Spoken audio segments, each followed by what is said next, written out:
Well, hello everybody, and welcome you to yet another edition of the Inworld Review. I am assured, before I go any further, I'm going to do it the right way around. This year is 2014. Yes, I've just discovered this. As opposed to last week when I was about 4 years out. And it is, of course, the 27th of April. So that's the date we're broadcasting this live.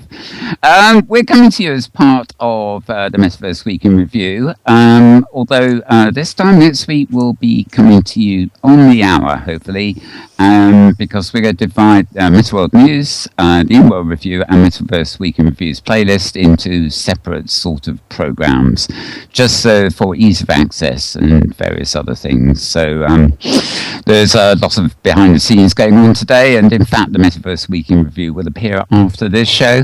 It's slightly shorter than usual because my new compilation technique went a bit awry. But the Metaverse Week in Review playlist is now going to be officially published on Monday or Tuesday, and this program will obviously be in it, but we're just doing things slightly differently. Anyway, as I said, welcome to the show. We're broadcasting from Chilbo in Second Life here, and we're brought to you in association with AView TV. And we've got a lot of exciting things to talk about today. I'm just going to scan my brief list here before handing over to Tara and Maria for the highlights. Strictly speaking, in the greater metaverse sense of the thing, we have links about ancient Maya and virtual worlds, different perspectives on material meanings. I'm going to actually include these in the chat and talk as we go later. So I'll be opening the pages and bringing the information into the chat, I think. A very good post at New Scientist in the UK here about high fidelity. Philip Rosedale, the journalist who actually wrote it, was slightly familiar with Second Life, but Philip invited her in to High Fidelity, and she was raving about what a great social presence it was. So things seem to be on the right track there. Also in the week, Philip Rosedale published at the High Fidelity site a blog called High Fidelity System Architecture. And it's in really good layman's language. It's very easy to understand exactly what they're doing and what's going on. And the only thing complicated is the diagram he's put at the top of the blog. You have to zoom in a little bit to see how all the connections work. But it's not that complicated. It's just in slightly more technical layout than the blog itself. High Fidelity getting quite a lot of mileage here. Company called Virtuix has got $3 million for its virtual reality linked omnidirectional treadmill, which we have seen clips of here in the past. And where are we here? Yes. Oddly enough, K0 had a couple of his new charts up this week, but he also had a piece on his blog about Fairy Forest being an Oculus Rift virtual reality demo for kids. And if you put the fact that it's for kids aside, it looks rather interesting. It's got that sort of Second Life feel to it, but it's actually been produced as a demo for Oculus Rift.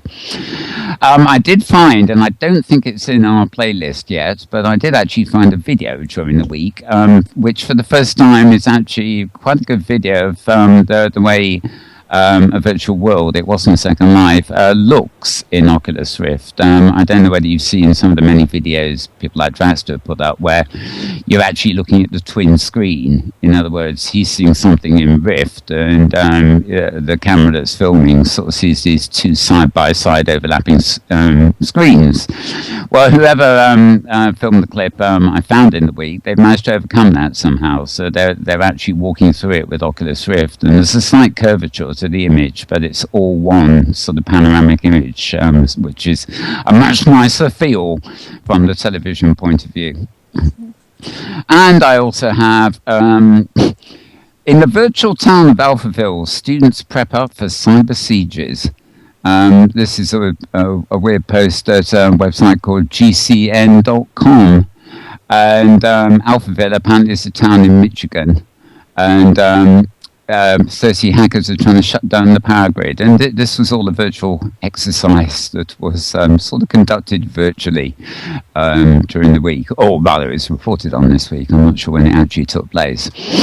Anyway, I have quite a few other little sort of feeds, news, as it were. And I'm going to open the pages and introduce them into the conversation as we go along, particularly when Maria gives her summary, I suspect. So in the meantime, however, I'm going to hand over to my other co-host, the old co-host, as it were. Nice. Does that make me the young co-host? Yeah, well, you're the new one. And she's the old one, if you see what I mean. Yeah. No, I was going to say you could call me the senior co-host, but that's no better. We're going to have to work on this. We'll have this settled next week. Okay. Yeah, we'll have this settled next week. Meanwhile, it's over to Tara Yates for her roundup of the news. Hey, greetings everyone from the Pacific Northwest, where I can tell spring has arrived because we're into that wonderful time of the year that you look outside and the sun is out, and 15 minutes later it's pouring rain, and 45 minutes after that the sun's out again. Anyway, if you don't like what the weather's doing, wait 15 minutes and it'll be doing something different. So that's what it's been like here the last couple of days in the RL sim. I really shouldn't look at what my avatar is doing on screen at the Yeah, go get on with the news. You look fine. You look fine. Yeah. It looks great. Mm-hmm. Yeah. As a side note, I think this show is headed downhill in a hurry. It does look great. I'm not being funny. You actually look fine, Tara. I should explain to our viewers that for some reason second live voice is not working. I was going to explain now that Second Life Voice seems to have to be on an ongoing vacation, at least in some browsers, including mine, and that doesn't matter which browser I use. And the lip movement function is not working and hasn't been for a couple of weeks. So we're using a HUD that accomplishes sort of the same thing. Anyhow, to the news. Well, a couple items caught my attention this week that aren't specifically Second Life, but certainly I think connect in some interesting ways. The first was from Reuters, and a study which has found that older Americans who regularly spend time online were about a third less likely to suffer from depression in a new study that compared them to peers who did not use the internet.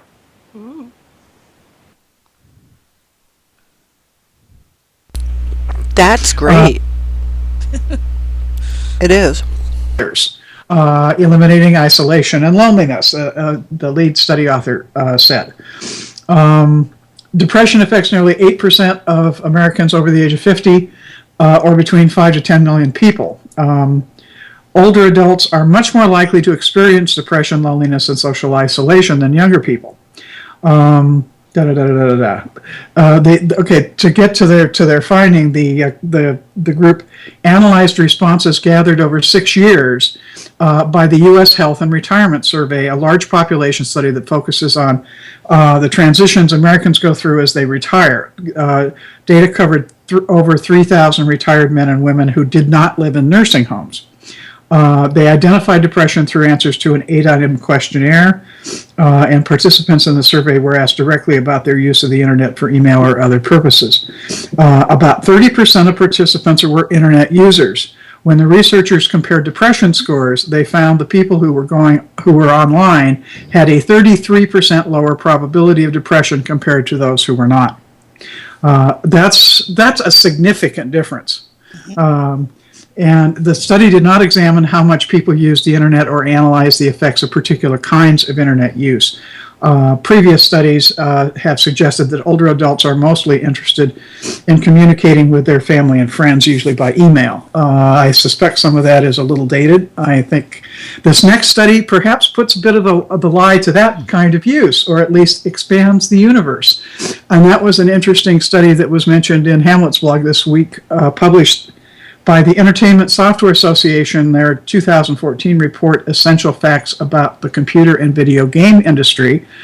And what caught my attention here were 59% of Americans play video games. Women aged 18 and older represent a significantly greater portion of the game-playing population than boys 18 or younger. Specifically, that women over 18 and over, 36% of the gaming population. Boys age 18 or younger, 17%. Let's see. The game purchasers was 50-50 male and female. And let's see, what was the other one? There was another one here that caught my attention. 58% of parents whose children are gamers play with their children at least monthly. There's probably some other interesting facts, but I haven't had an opportunity yet to go back and look at the full report. But those were the particular items that caught my attention from that study. So interesting. There's this image people have that gamers are teen males, and obviously gamers are not teen males if you were going to create a typical gamer. This raises to me some rather interesting questions, considering the style of so many games of the jump up and down and slice them, dice them, shoot 'em ups. Anyway, and speaking of all that, Inworld this week, I got around to finally visiting before it closes this current round of the Mad P games, which is the Lost Mine Hunt, and you've got until through Wednesday. It's over on the 30th of this month. But give it a look. It's the first time, I think, in one of their games that they've really taken more advantage of some of the pathfinding kinds of features, some of the elements to that, and some of the other where you can select once to OK use of a device to control your avatar, and then it continues. It felt smoother and easier than any of their past games from that perspective. It's multiple hunts, and a chunk of it takes place in this week's show and tell at the Dwarfen Sim, which is the home sim for dwarfins. And dwarfins are abreedable. And the dwarfins, if whenever Petlove can get around to showing the dwarfen female who is kind of wandering around in front of the stage here, they're breedables, and they're two-legged as opposed to critters. So with dwarfins, you sort of cross into that nebulous zone where how comfortable do they feel? But here we have a female, and they are breedable. They do need to eat. It appears that one of the things that they come with ham, which obviously suggests that the little guys and girls are carnivores. However, in just my preliminary reading through of information, they can grow vegetables and they can eat their vegetables. So I'm wondering, and I don't have the answer to this yet, but I'm wondering if dwarfins can be vegetarians, and if you can grow enough, if your dwarfins can grow enough vegetables to feed themselves without having to go to the store or to buy more dwarfin food. Anyhow, it's rather fun the way they emerge from the rocks in which they are formed. And I have one here who is. I decided my world begins with a woman, of course. So I unrocked the female first, and I have now clicked. Oh yes, do I want to birth this dwarfin? Yes, I do. Here comes the guy, and it's really fun because the lettering on the side of the runes glow, and the whole rock glows, and as the birthing occurs, and then you will see the new dwarfin emerge in the midst of the rock, and eventually the rock will fade away, and abracadabra, there's a new dwarfin, which is pretty cool. They wander around randomly within an area. There's a lot of different things they do. So these are pretty complex little guys and girls. So stay tuned. I don't know that I'm necessarily going to get into dwarfins, but I'll give them a further check out, and you'll have an opportunity to see some if you haven't. If you go visit Mad P and do the Mad P Lost Mine Hunt, the starting point is Da Vinci Isle. It's 106. /89/32 is the starting point for the hunt. Starts off, you have to find chunks of the map in the Bad PSAM, and then from there, then it takes you to the mine, and then you have more things to find, and all kinds of fun adventures. It took me a couple days to get through the whole thing. It's pretty fun. I bet it did. I didn't know. That was really cool. That was excellent. Yeah, well, when I opened her up, I thought that was very cool, and I thought, I'll save the other one and do it on the show. So. Brilliant. Yeah. Took him a minute to res. He wasn't res properly. I'll try to sneak up on him again later. Yeah. Anyway, 5 days, and basically once they're when you mate them, apparently the female will decide she's happy with the guy, and she will produce a rock, and then the guy has to come along, and he has to chisel the baby dwarfin out of the rock. Anyway, it's kind of fun little things. They've been around for about 2 years, and it sounds like they've I'm sure had their fair share of bugs and issues that just like kitty cats have. There's this sort of uncanny business about their kind of avatar-ish, and in fact you can get avatars that look like dwarfins, and if you're wandering around that dwarfin sim, which you do for the hunt, and you will occasionally run into an avatar who looks like a dwarfin, and the only way you can tell them apart is because the avatar's got a name over it.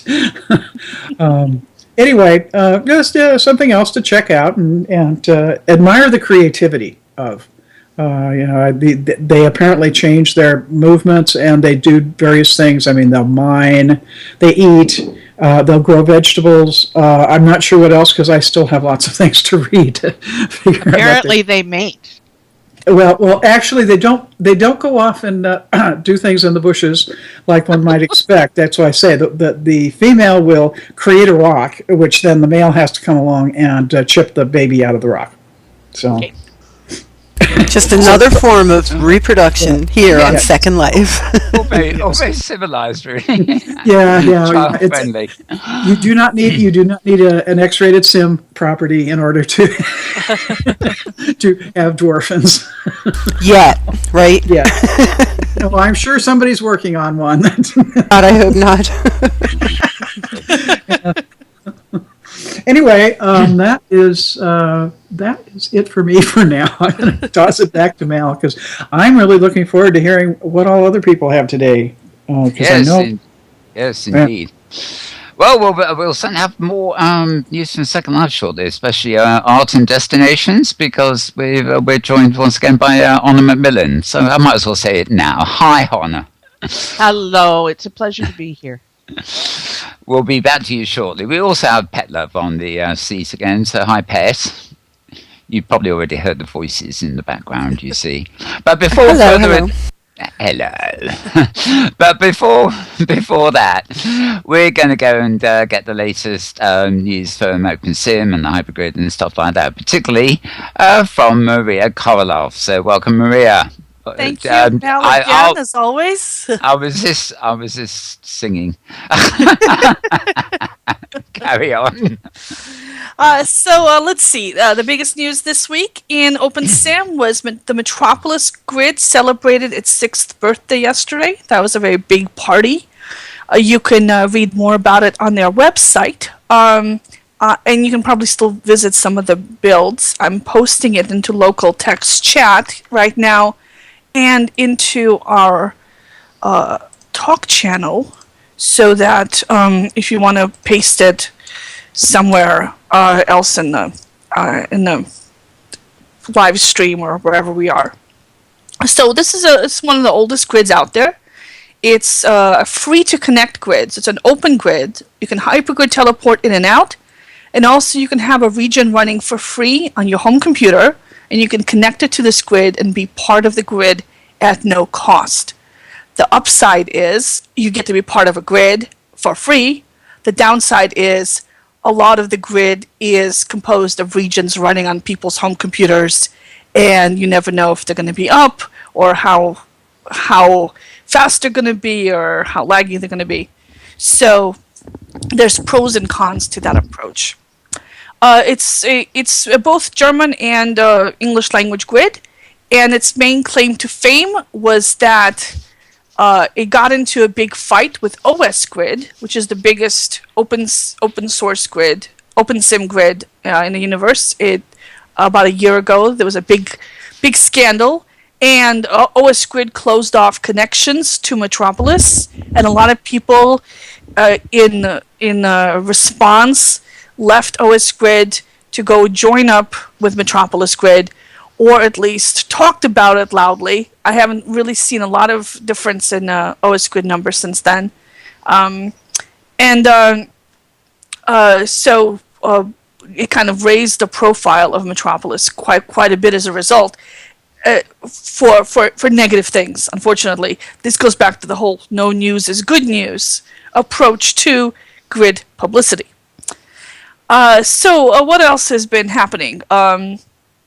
Mostly I spent the week preparing for my presentation at the Society of Professional Journalists. I gave a talk about OpenSim and about other hardware platforms out there for virtual worlds, presented some statistics. I can go into quite a bit more detail there. I spoke to the CEOs of Protosphere and 3D-ICC, which are two enterprise alternatives to Second Life and OpenSim. And they have some interesting user numbers and case studies. I can talk about those a little bit later too. And I posted an article about product positioning and how to kind of survive in a virtual age. And I talked about this a little bit to the Society of Professional Journalists as well. And the article is up now on Hypergrid Business. It went up this morning.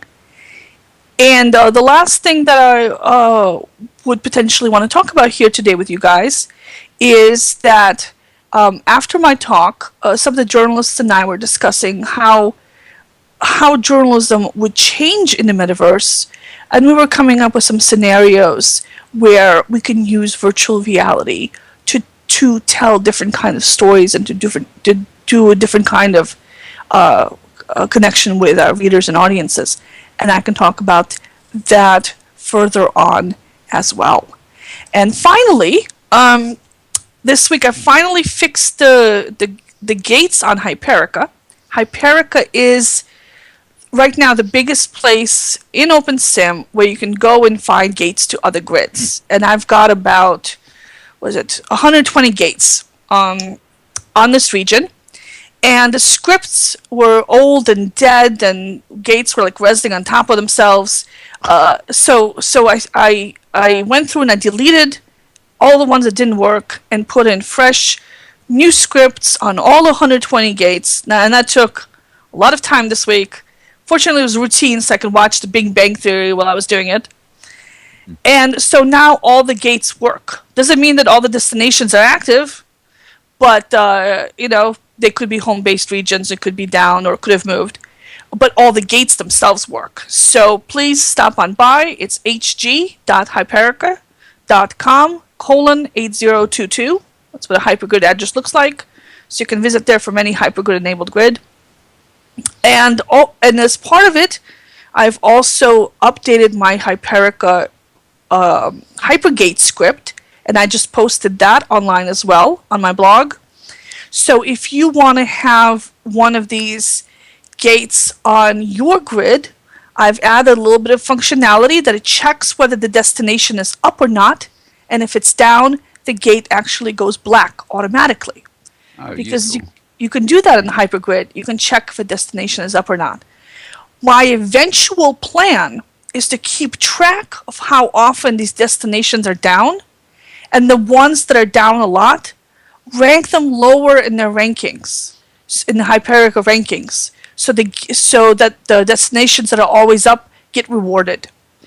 And good plan. Good one. But that requires a little bit of more programming ability than I currently have.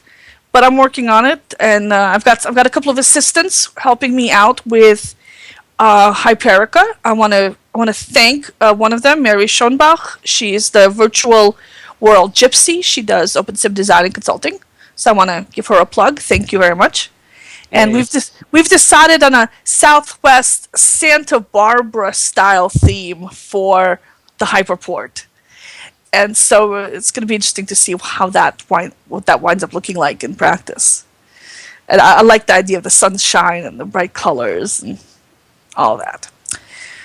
So that's kind of my summary for today. Okay, that's I'm going to come back to some of the things I've just got on my list, and which are strictly non-Second Life related. Anyway, I'm really keen to hear about what you mentioned about the future of journalism using virtual worlds. That of course intrigues me. I still sit here thinking, I want loads of people to contribute, news reports to me every week. Here's the news. I'm at so and so. Well, this is so and so reporting for Inworld Review or whatever. But of course, it's all virtual destinations at the moment. But there's no reason it can't be used for other things, as we've seen.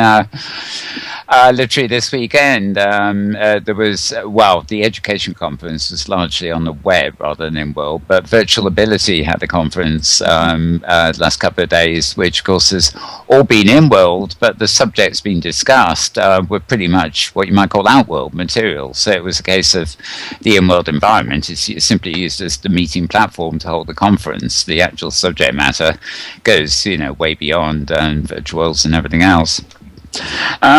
Talking of which, just the interesting odd links I've got open here then. A site called borderzine.com, border as in, between countries, and then zine as in magazine, borderzine or one word.com. They have an article up called Professors Learn to Teach by Playing a Virtual Video Game. This is a rather something happening in El Paso, apparently, at the University of Texas at El Paso. They're actually developing a game that teaches the faculty how to manage the classroom and deal with disruptions. We can guess what those might be. But I thought it was rather intriguing because we hear a lot of the use of virtual worlds to actually where teachers and lecturers are empowering their students, but there seems to be the other way around. They're using a virtual world to actually teach the teachers, as it were. So if you'll find that article at borderzine.com. I can't give you the whole link here. It will be here all night.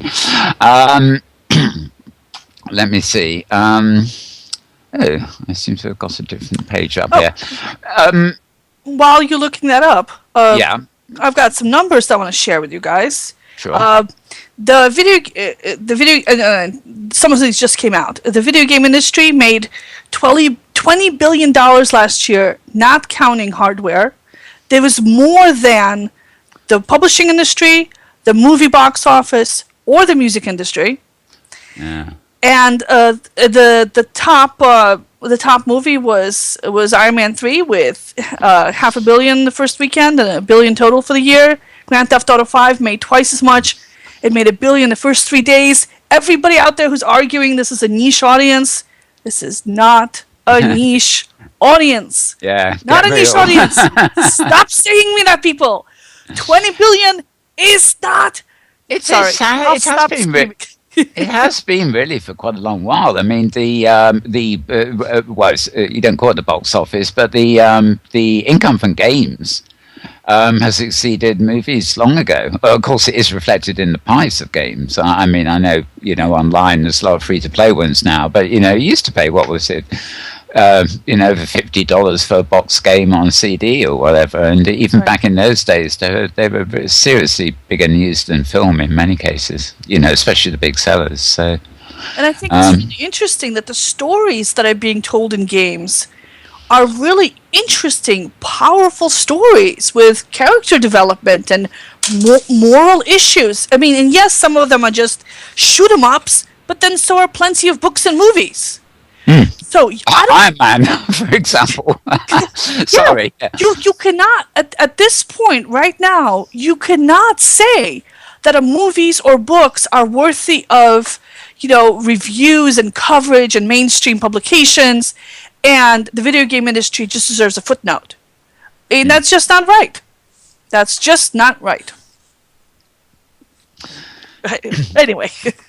Yeah, very true. And just hopefully... How do you really feel, Maria?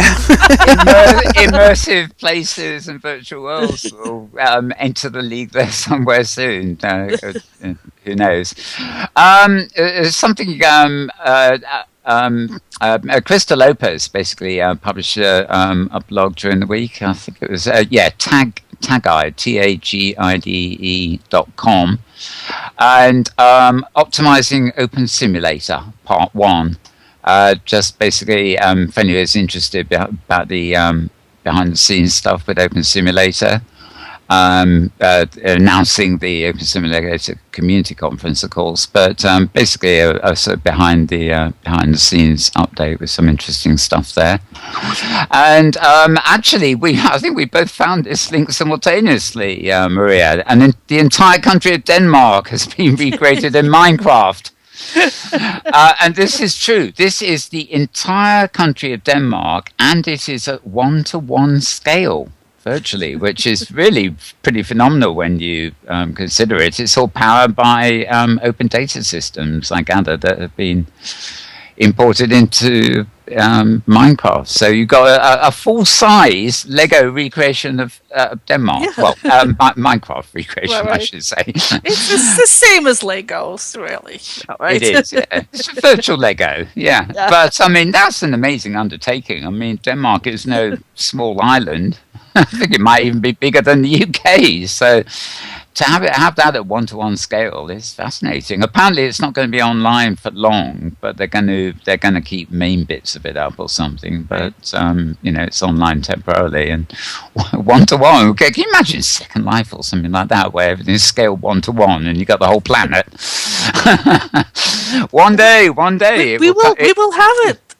Probably Google's doing it right now. Yeah, not telling anybody. Making the Google Earth Oculus ready so you can walk around in the whole virtual version of the planet. Mm. I wouldn't be surprised. That would be awesome. It would be. There are a couple of people actually trying things like that already. Where would you go first? Well, they chose New York, the one I'm thinking of, but it never sort of panned out. I mean, they couldn't do it without major investment that never found. Okay, another blog. This one's at fairsnape.com, FAIRSNAPE. And it's actually about an expo that's going to be happening called Xbox 21. In Europe, but the subject is why Xbox 21 is a vital event for the built environment. And obviously, as we know, immersive spaces are actually used quite a lot for modeling the built environment quite a lot. So there's a lot of focus on that. I mentioned at the top of the show, High Fidelity. Philip's blog there. You'll find it as highfidelity, or one word, .io. And it basically outlines the whole system architecture of High Fidelity. Nice big chart at the top, but a very easy to understand summary underneath about the technology they're using. It's really in layman's language, which helps an awful lot, in my opinion. K0, I mentioned earlier, they also had a blog in the week called Brands in Virtual Reality. It's basically an introduction and an embedded slideshow from one of K0's wonderful charts, basically. And it's a summary of brands, branded commerce and whatever, working in virtual worlds. The virtually definitive list for Q2 2014 is what he says. Also, I guess on OpenSim, on Inworld, which is actually a sort of walled garden grid about like Second Life, they had an announcement in the week about exciting news for Inworlds and performers, and they've been invited to a panel to join the Urban Network Digital Conference coming up in San Diego this coming week to promote virtual worlds in the music industry. So they don't really tell you much more than the fact that they're doing it, and they think it's very exciting, and I should think it would be actually, because potentially music is a big deal there. And if you go to the blog at inworlds.com, and it's on one of their forum pages, you'll find some links to YouTube and more about urbannetworkdigital.com, who they're doing it with.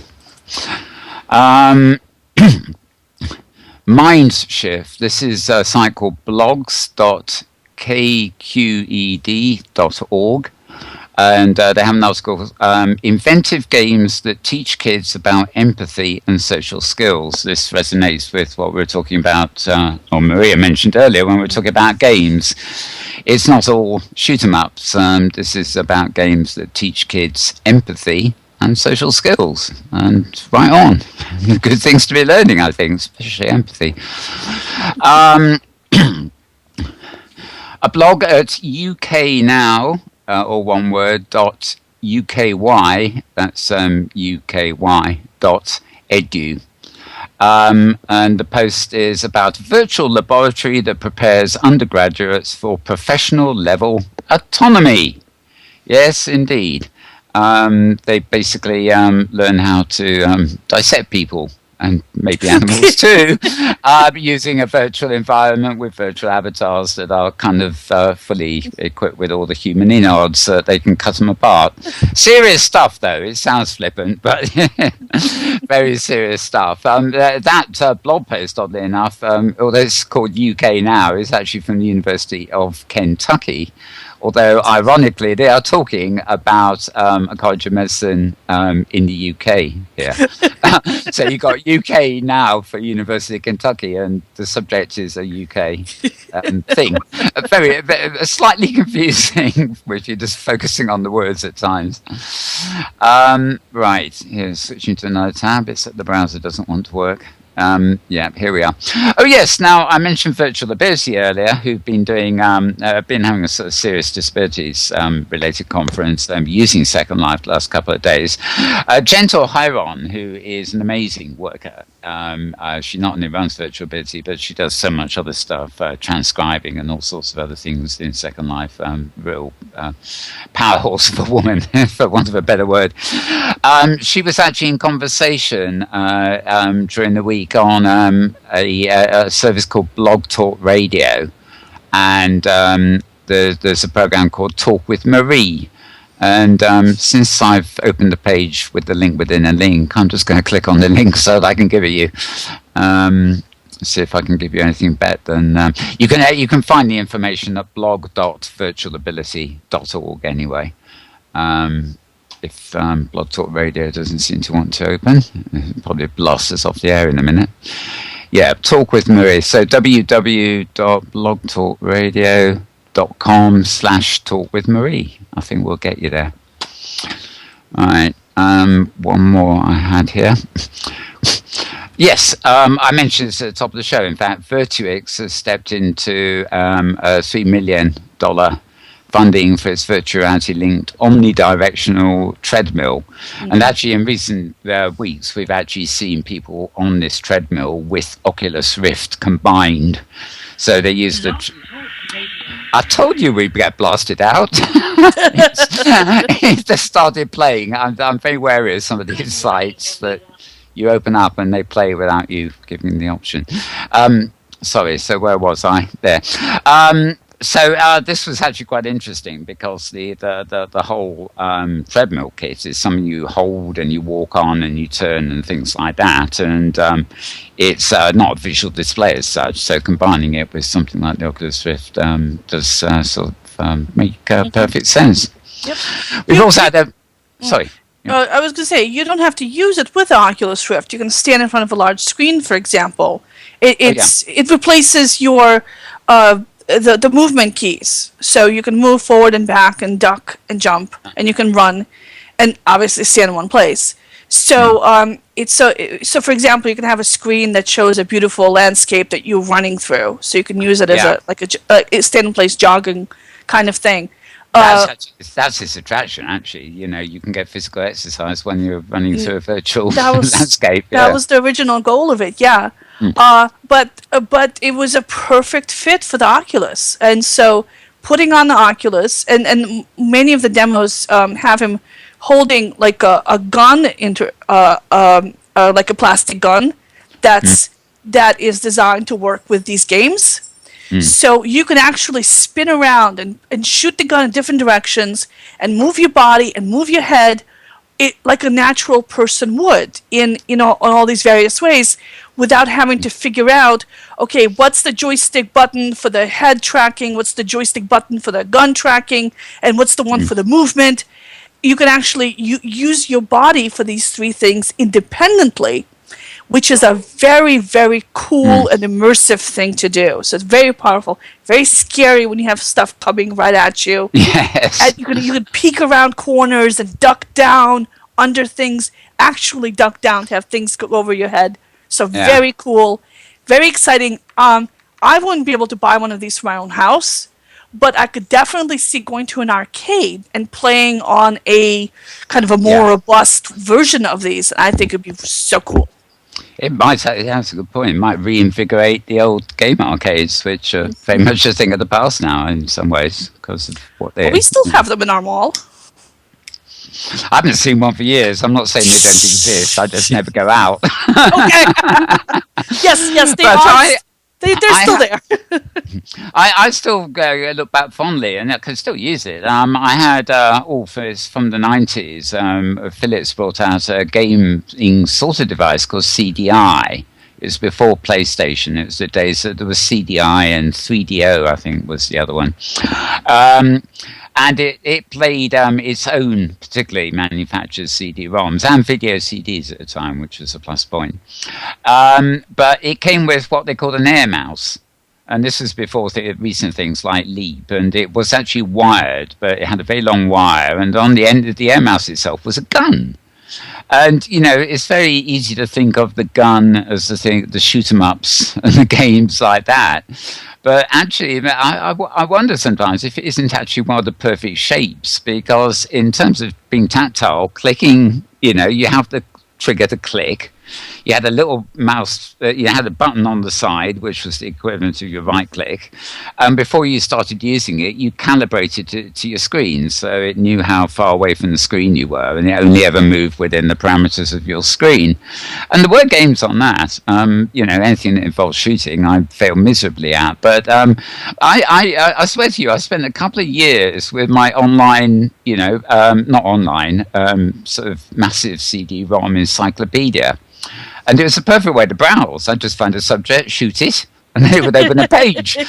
And I'd find something on the page, and I'd shoot that link, and it would open up something else. And, that was my metaphor, as it were, for navigating for a long while, because this whole thing plugged into a TV. You didn't even need a workstation computer to do it. How times changed, but I do remember that. And what you mentioned about, having a gun-type device and a treadmill and an Oculus Rift, you probably would actually have most of the things you needed. I'd be a little creeped out by the gun aspect of it, but I would love to see the same thing in a magic wand. Yeah. Where you have this magic wand, so instead of having to track the positioning of your body, all you have to do is track the magic wand, which temporarily is like a much faster, much more efficient thing to do, much more feasible right now. To have this magic wand, and you can use it as a pointer to point to things and say magic words and make it do almost anything you want to do, like a Harry Potter kind of style. Levitosum, chunk, and lift up objects and rotate them, spin them around, all that stuff. So I would love to see that. Yeah, it probably would work because, drawing pens and things like that, if they're carved right and the buttons are in the right place on the side, you can actually do a lot with them. It's just getting out of the rhythm of the mouse and into the rhythm of the the other device. So, guns, when I saw this air gun thing that came with it, or it was an extra add-on, and I just thought, well, what the hell is an interface device? I'm never going to use it.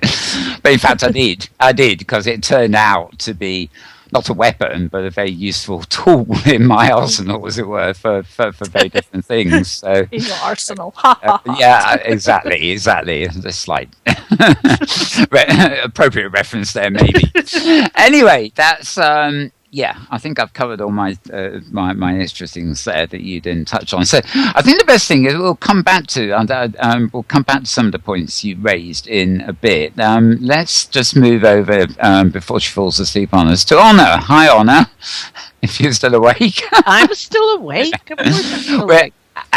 Yeah, lots of exciting stuff happening in Second Life at the moment, and particularly at 1 p.m. today. Yes. The opening of this very elaborate Russian avant-garde thing, but we have things happening in the arts, and of course, as we saw just before the show, a couple of trailers in Sapphire leading up to the birthday, which is coming up soon, and of course, we are bare days away from the Fantasy Fair, which is always a wonderful, if somewhat laggy event. So you have, I think, a lot to talk about. Maybe you'd like to start with a sort of roundup. I will. I want to talk about 4 different Sims. And the first 3 are very brief, I promise. And then I'll do a bit more exposition on the 4th. First of all, some of you may have heard recently about the possibility that the Petrovsky Flux, which has been hosted by the Spencer Museum of Art on their sim for a number of years, that there was a possibility it would be closing. And this generated a lot of discussion about who should save, the precious jewels of the grid, and whose job was it, and how can we stop these things from going away, and change happens, and et cetera, et cetera. But admittedly, a Petrovsky Flux is one of those jewels that we want to never leave the grid. The good news is that they've changed their mind. They won't be closing the sim. They spent some time talking to the lab, and in fact, Ebby went to visit the exhibit and loved it, fell madly in love with it. So they what Stephen Goddard, who's the associate director and senior curator at the Spencer, said is that thanks to good communication and clarity with Linden Lab, and to the generosity of those who've been contributing, they are continuing their sponsorship of the Petrovsky Flux. So I will post later a number of links, but one of the things you have to go visit is a Petrovsky Flux. If you've never seen it, oh my God, you need to go experience this. And there's a tip jar there. So if you can help keep the exhibit going, please do donate. But the good news is it's not going away. Okay. The second thing I want to talk about, I'm ignoring, by the way, whatever is going on in Skype. You can chat away. I'm ignoring it. So just about the links. Just about links. It's okay. We're assuming all the links here for later reference. Okay. I will promise I will provide links after I talk, because I can't do both at the same time. The second thing I want to talk about, many of you will know Sika Ghost, or at least her work. So you've seen Rust, or you've seen her little village recently. Sika is one of the most unique artists in Second Life. I love her work. It's fabulous. People fall in love with everything that she does. And recently, a resident named Shannon Cardelinas decided that she wanted to have a surfing sim, but she wanted it to be a little different. So she commissioned Sika Ghost to do the landscaping. So what I want to suggest is that you go visit Spanish Wells, which is what she calls her sim, but you'll find it on the map as Coral Reef Island, to see how Sika Ghost would landscape a surfing sim. This is not your California beach bum sim. It's actually it's remarkable, and it's fabulous, and it's my favorite beach currently in Second Life. The third sim I'm going to talk about briefly is on the Linden Endowment for the Arts Sims. It's Leia 25. You can find it in the map just by typing that as one word, LEA 25. And this is an exhibit by Maya Paris. It's called Sauce. This time it's personal.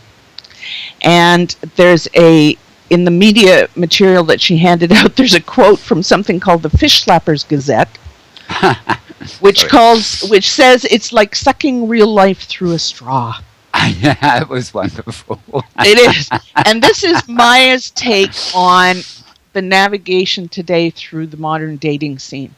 So what I want to strongly suggest is you take somebody with you. This is a much more valuable experience if there are two of you there together. Trust me. And click on everything. Turn off your HUD, your AO, I should say. Make sure your sounds are turned on.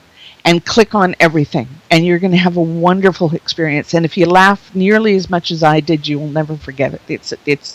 It's God help anybody who's out there trying to date today. That's all I can say. So the last thing I want to talk about, and this you'll have to be patient. I'm going to have to start with some real life background on the next one. So many of you have probably heard of a filmmaker named Peter Greenaway. He's known worldwide for films like The Cook, the Thief, His Wife, and Her Lover. He recently won a Lifetime Achievement BAFTA for his contributions to the genre of cinema and movie making in general. But he declared 10 years ago that cinema was dead, and that we had to find other audiovisual ways to communicate with an audience and to communicate thoughts and emotions, etc.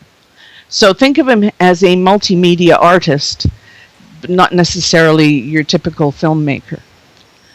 Now, last year, representatives of I think it was the foreign affairs ministers for both Russia and England, or the United Kingdom, made a formal announcement that 2014 would be the UK-Russia Year of Culture, with brilliant timing.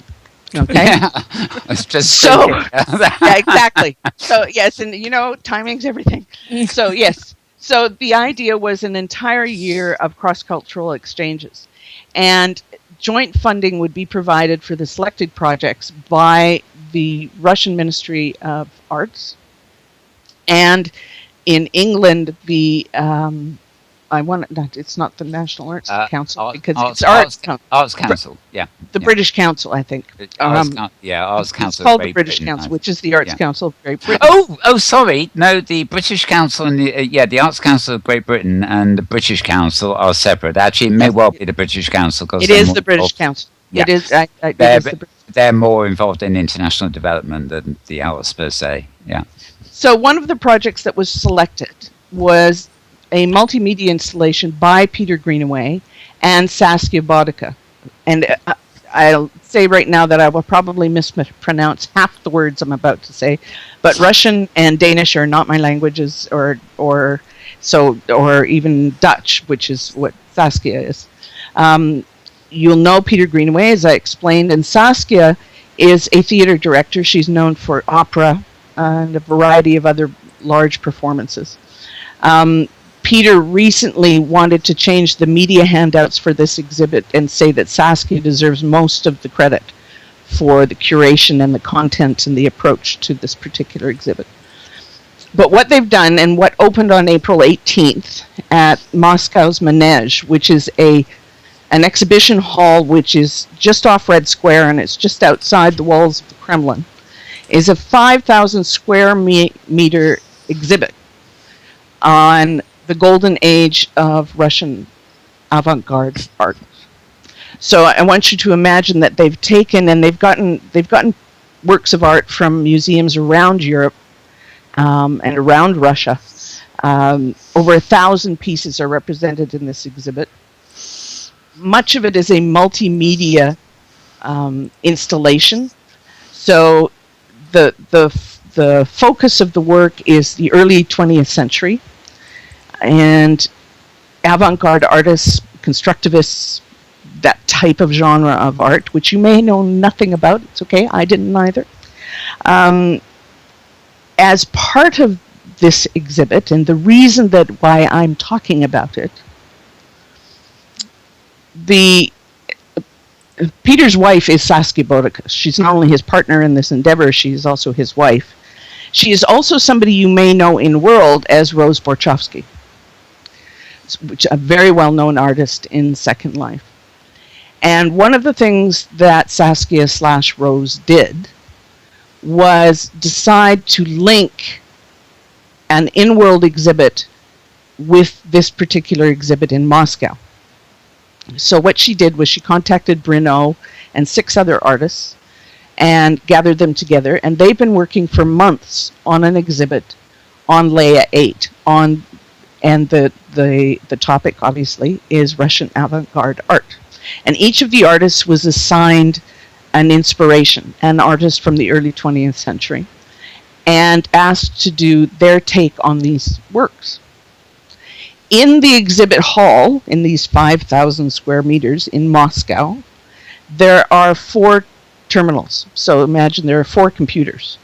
And each one of them is a viewing station for the Inworld exhibit. Not only that, each one of them controls an Inworld avatar. So 4 avatars were created. And you'll see them as you wander around the exhibit. So you'll see an avatar called Avant-Garde 001 or Avant-Garde 003. And just know that when you run into them, they're being controlled by a visitor in Moscow to this particular installation. Docents resent them every now and then, but they could wind up anywhere, and they have. Just don't expect a conversation, because I have yet to get any of them to reply to me. But you will see them wandering around the exhibit just like you are, and they'll be standing next to you looking at a portion of the exhibit. This afternoon, 14 minutes ago, although the exhibit's been open for 2 weeks in Moscow, the Second Life residents can now attend the Inworld portion of it.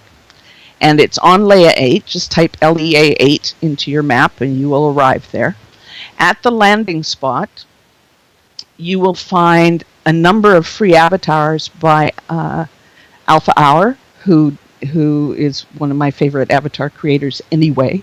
But these are extraordinary creations. They're avant-garde avatars, and they're stunning. And each of those 4 avatars I mentioned, or residents I mentioned that are being controlled from Moscow, are wearing one of these avatars, so you'll be able to recognize them as you wander around.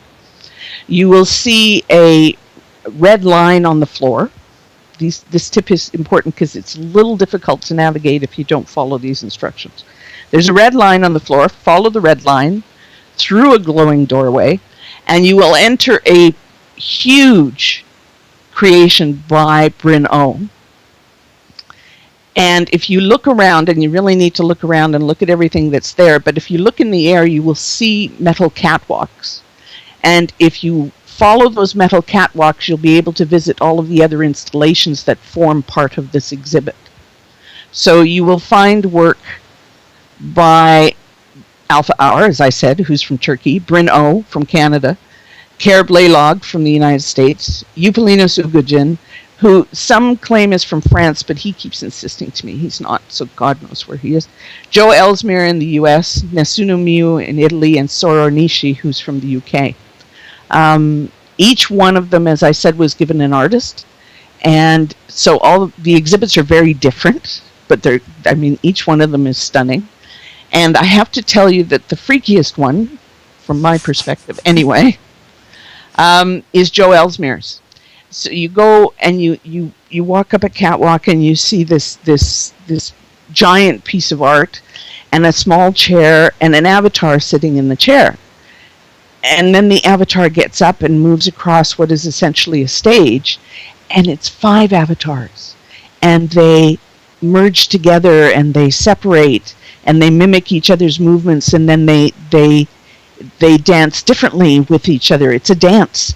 And it's extraordinary. It's a melding of technology and art that makes what we love so much visible to the real life. So what they've created in Moscow is an immersive art environment, which is one of the things we love about Second Life. And they've linked it to Second Life, where another immersive art environment has been created, and you can visit both. It's fabulous. And it's political. Apparently when they had the opening, there was some concerns when Ukraine sort of erupted, that funding would disappear for this particular event. It did not. Then there was concern that the principals would not be able to get to Moscow for final details and to be there for it, but luckily that didn't prove true. But when they had the grand opening, there was an official representative from the president of Russia, but none of the English politicians showed up. I guess that was their statement. Yeah. That's really amazing, though. Yeah. Something else, right? It's mind-blowing. It really. Yeah.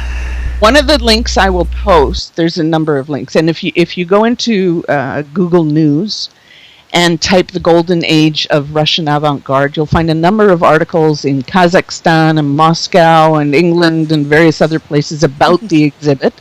You'll find a link to a Russian television story on the exhibit. All right. I will also post a link to Peter Greenaway's video about the exhibit, which is stunningly beautiful as well. That's really terrific. Cool. So that's what I have for you today. And now, 40 million links, please. Yes.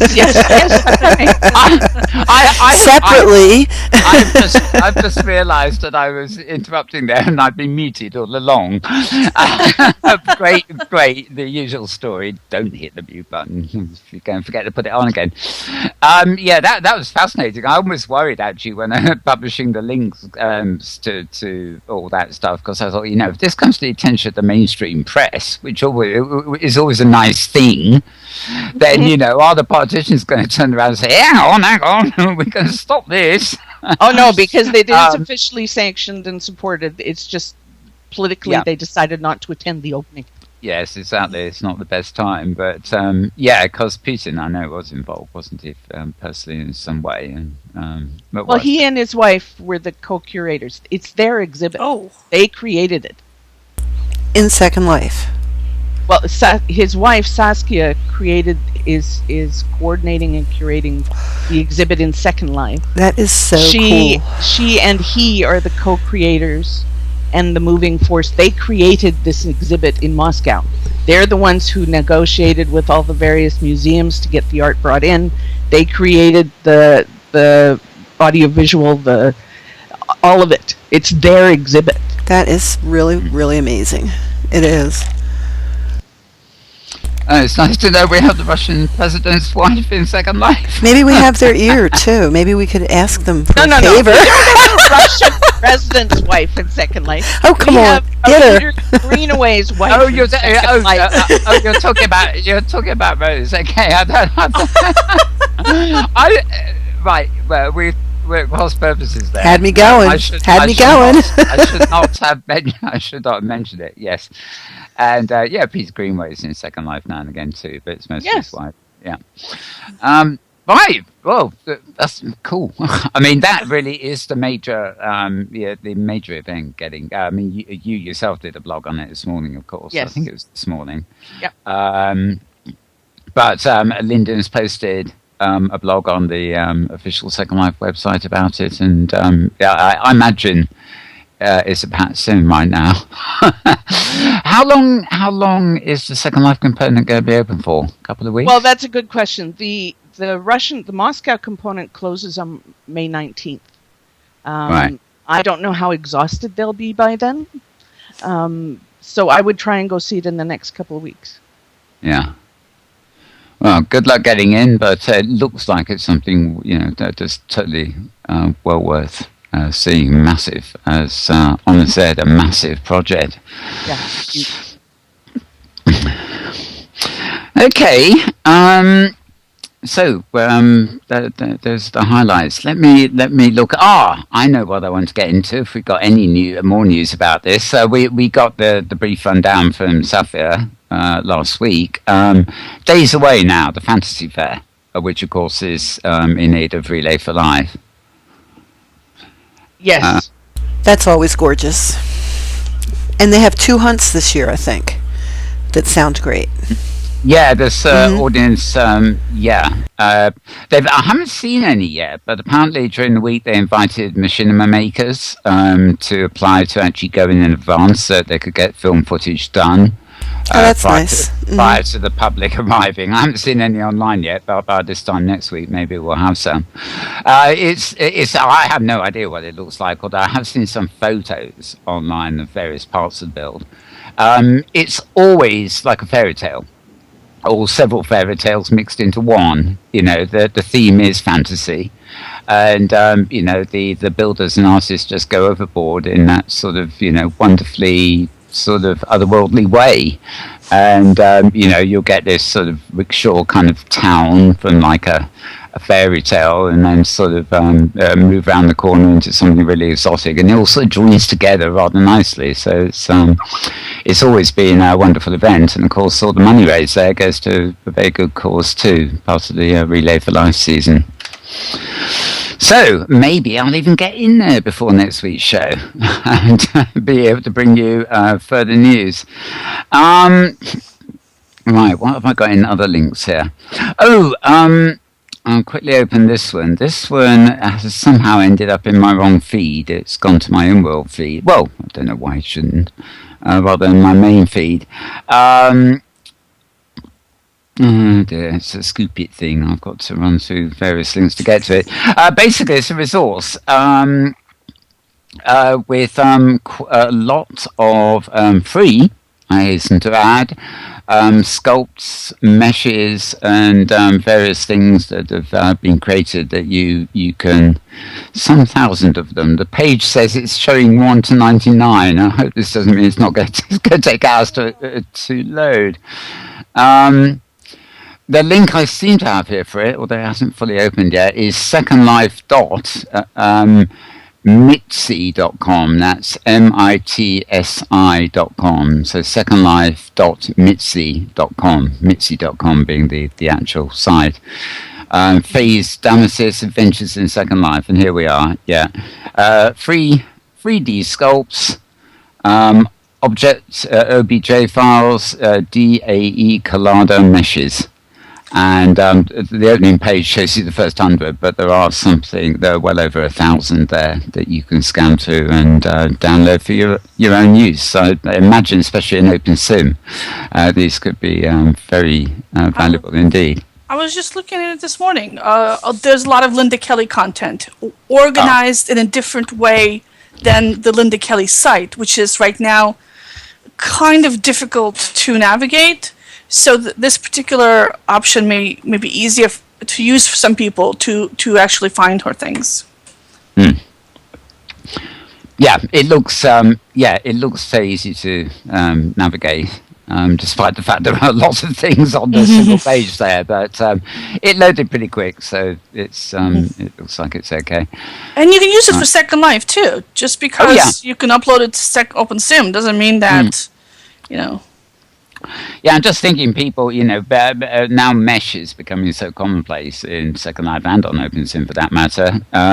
It's still a skill that a lot of people, haven't really mastered yet. They're used to the old prim mangling and stuff. So if, Second Life or OpenSim, if you need materials to play with or give you ideas, this would seem like an ideal place to go and get quite a lot of it from one source. Right, where are we? I've got Skype going off here. Of superheroes, dreams, and new worlds. What is this one? I know Saphir's blog, Prim Perfect, has had quite a lot of links up in the week. Oh yes, this is Inara Pay. Oh, this is just the latest storytelling stuff for the week. Tea time at Baker Street with the sign of 4 and a lot of books. Monday, of course, more sci-fi adventures. You want to go to a sim called Bracket /254 126 27 for that. I have actually switched to my Inworld links, as it were, here, and finding some more destinations from our list. Let's while I'm scanning this, actually, let's switch back to Maria. And I said at the beginning the idea of virtual journalism. Your thoughts on that? I mean, I'm particularly sort of keen on that. I mean, not only just using avatars as a way of delivering journalism, but also the concept that you might better go places as an avatar and communicate with people and report on those communications in ways, for example, that you can't do in real life. A war zone or something where it's difficult to get in, but online you might better get hold of people and have a discussion. I don't know. The gates seem wide open on this one. Well, there's an example up right now on Huffington Post about a journalist actually doing this. It's part of the Storyscapes project. In this particular, I posted the link just on Skype that you can forward over to people. A journalist puts participants in the shoes of witnesses to the killing of 35-year-old Anastasia Hernandez Rojas at the hands of Border Patrol agents in California. So you're actually there as kind of a participant or an onlooker in the tragedy.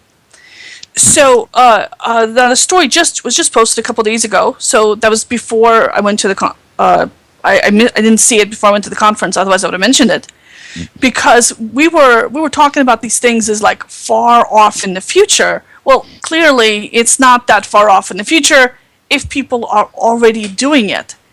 The kinds of things that we were discussing for virtual reality is to think of virtual reality as another medium. So for a journalist, you have text, where you tell the story.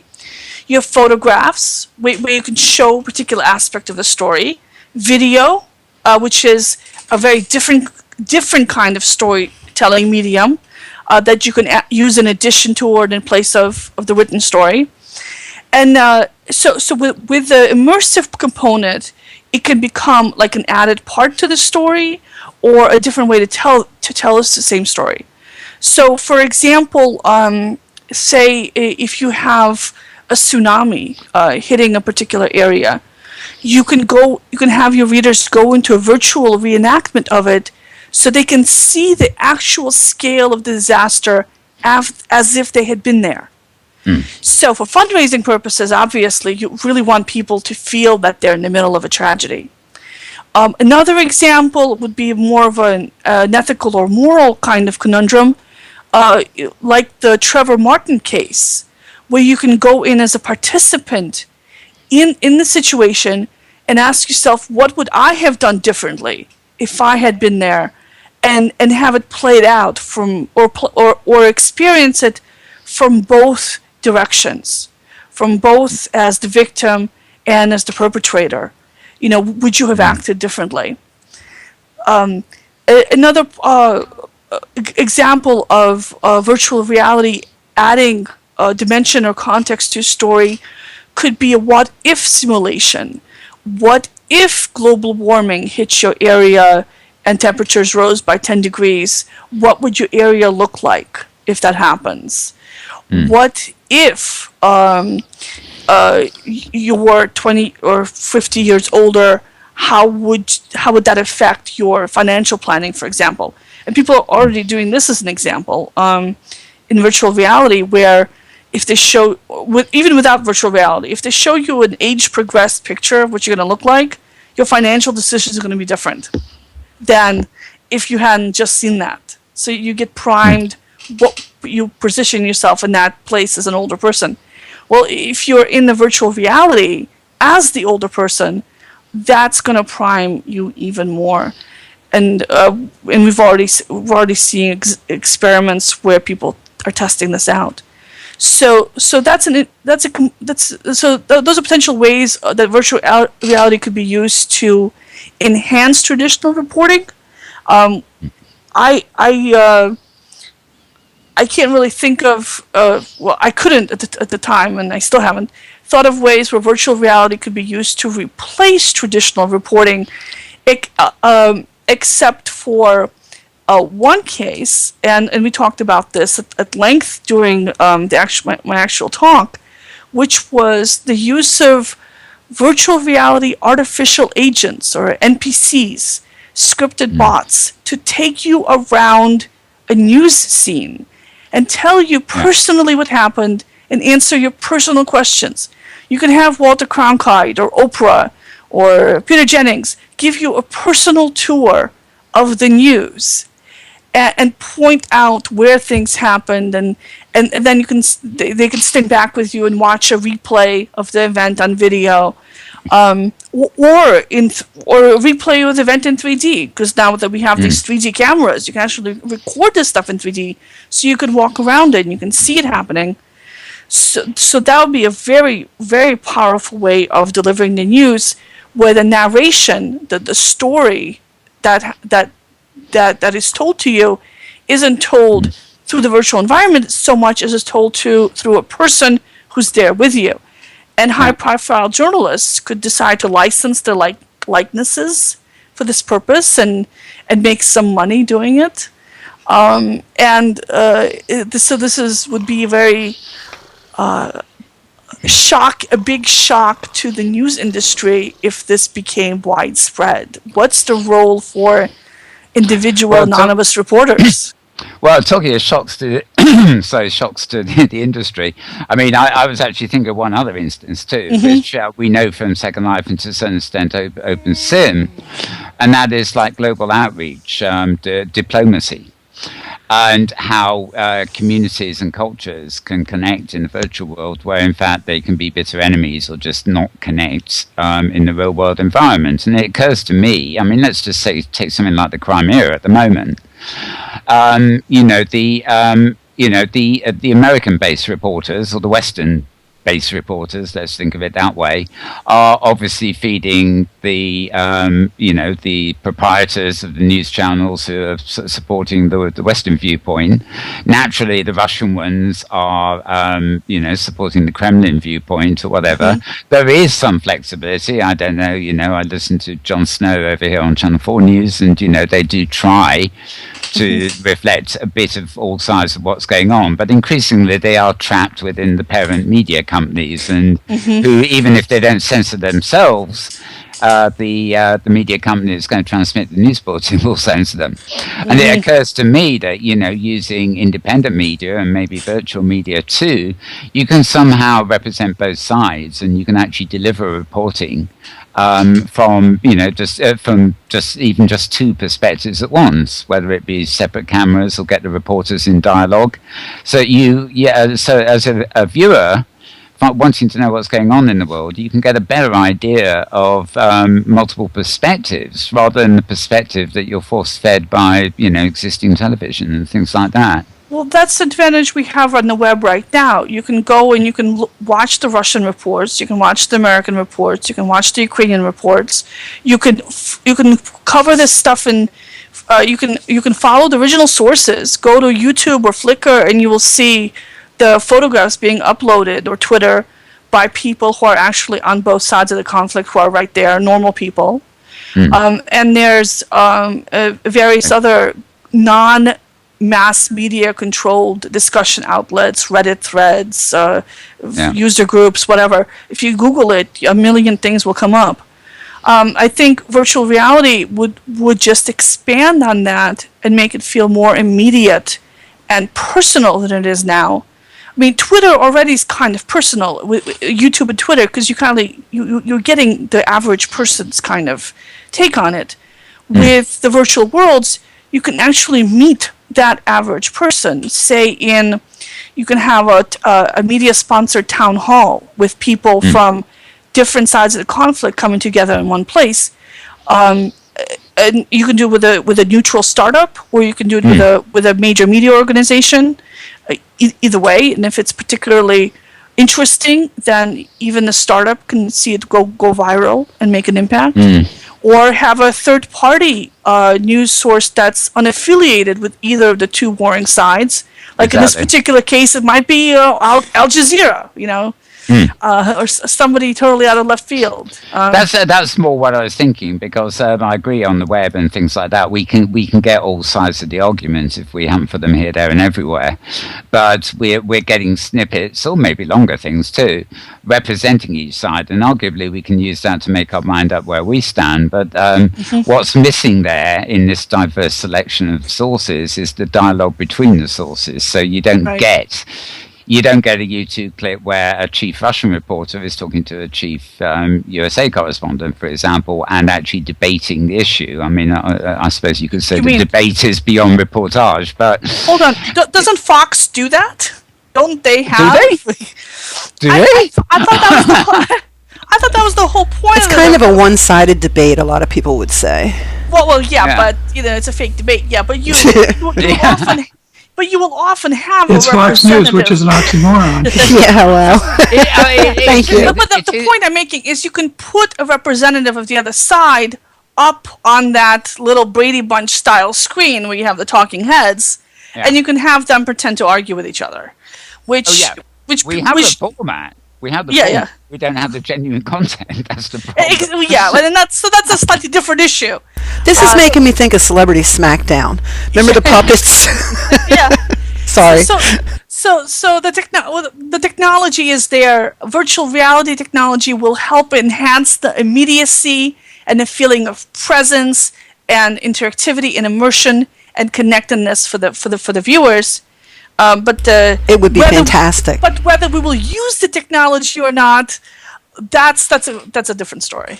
And I agree that the media, sometimes the big media organizations are the last to use this stuff. Yeah. It would be really terrific if that could happen in virtual worlds. I mean, talk about new ages of peace and blah blah blah. This feeds into it so beautifully. Isn't there a little Russia in Second Life somewhere? I know there are lots of people from Russia. Yes, you just go there and start chatting people up, and there you go. Yeah, if we're already probably find it.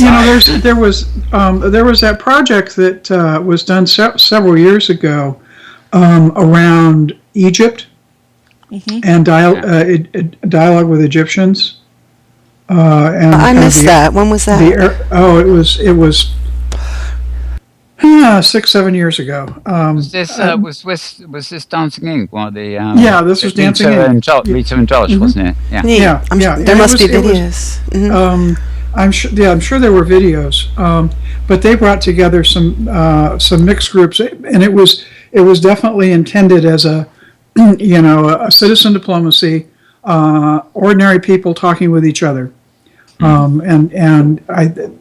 geared to the whole concept of increasing understanding. Brilliant. Which has, as anyone who's been involved with citizen diplomacy in any form as long as it's been going on, is aware that a lot of times just simply increasing the amount of communication increases understanding. That's true of so many things, isn't it? Yeah, you think about all the stereotypes of Muslims that people carry around, especially since 9/11, and the quickest way to actually start diffusing those is to sit people down in mixed groups and get them talking to each other and actually getting to know individuals. Yeah. So, they did some wonderful work, Dancing Ink, actually. Yeah. And they're still around, but in a very small way. I think Josh has moved positions and they're busy doing other things these days. Yeah, everybody moves on. I must try and get Rita back. Maybe I'll get her on this show, and she's a great talker.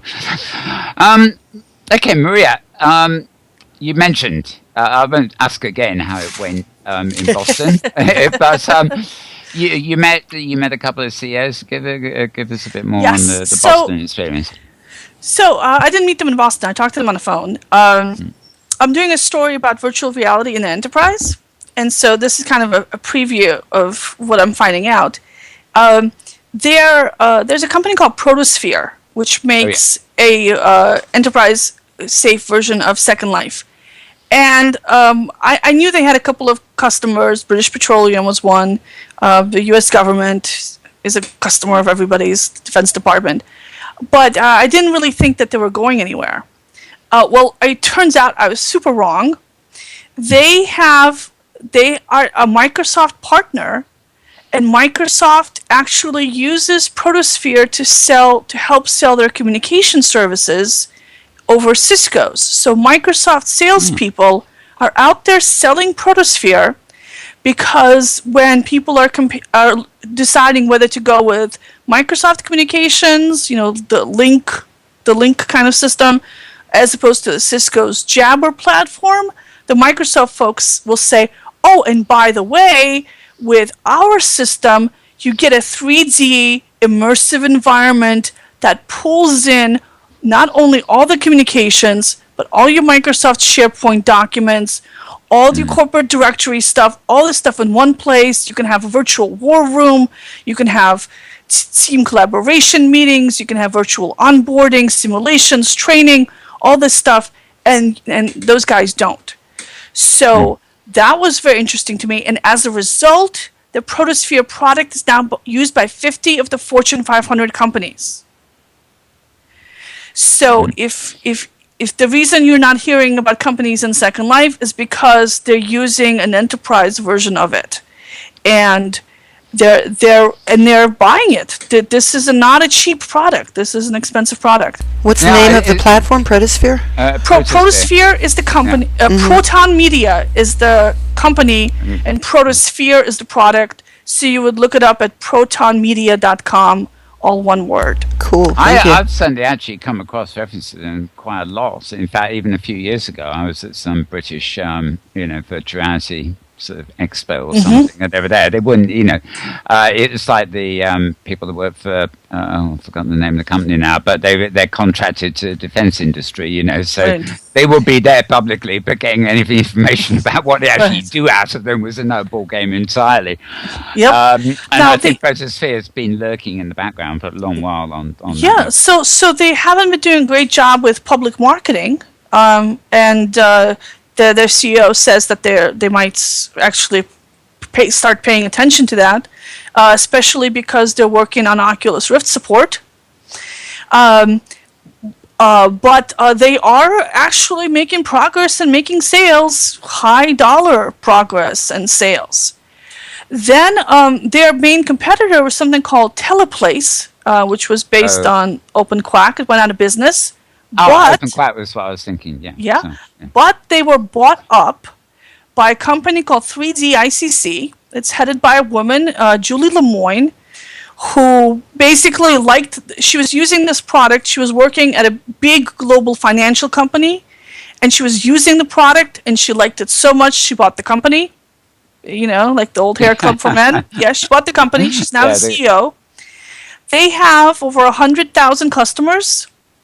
They're big in healthcare training, collaboration. They also have government customers.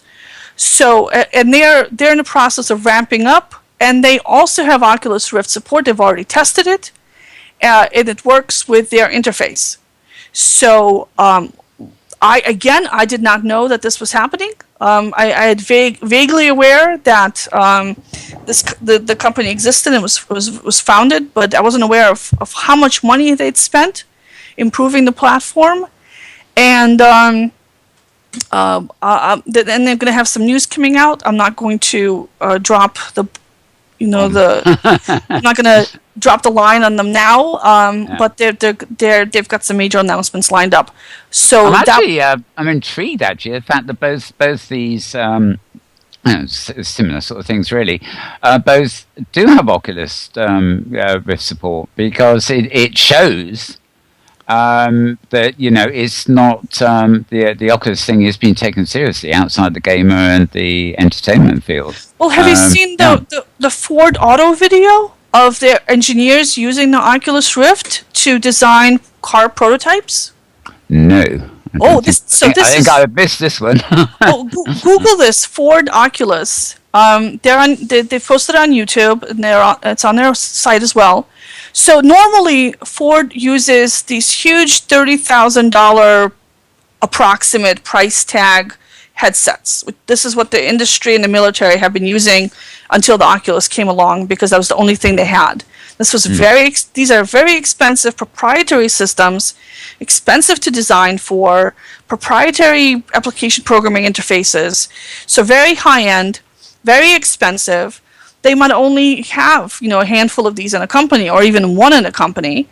And they've also been using the Cave virtual reality systems, which is just a giant screen, and you walk into this cube that's all giant 3D screens around you. Also very expensive. And now that you have a low-cost device like the Oculus, you can the applications you were using these things for can now be expanded dramatically. So, for example, if you're doing a store layout plan, you might have one cave where in some central location where you have your test group of customers come in, and you will see how they what things they look at in the standing in the middle of this cave, right? With the Oculus Rift, you can put this on them. You can ship the Oculus Rift to multiple areas around the country or around the world, and you can have people actually walking through an entire store build, and you can see them reaching for things, not just track where they're looking, but track how they're reaching for things on the shelves to see how things are actually working for them. So that you can do a lot more of this kind of testing. You can do this kind of testing much faster and easier than you did before. You're not going to set up this test once and run it once. You can iterate on it continually. So this is a very exciting use of the Oculus Rift that's already happening. And of course, architectural firms are using the Oculus for the walkthroughs, and Arch Virtual is the big one here. Yeah, indeed, yeah, Keystone. Yeah, there's been, yeah. Yeah, got a couple of posts recently. One of my bright ideas this week in terms of here's an invention idea I'm giving away. I want you to think for a minute of a ladies' hairdressing salon. And the way, I don't know, do they use it for perms or something like that? They have these sort of domes that they put on top of your head.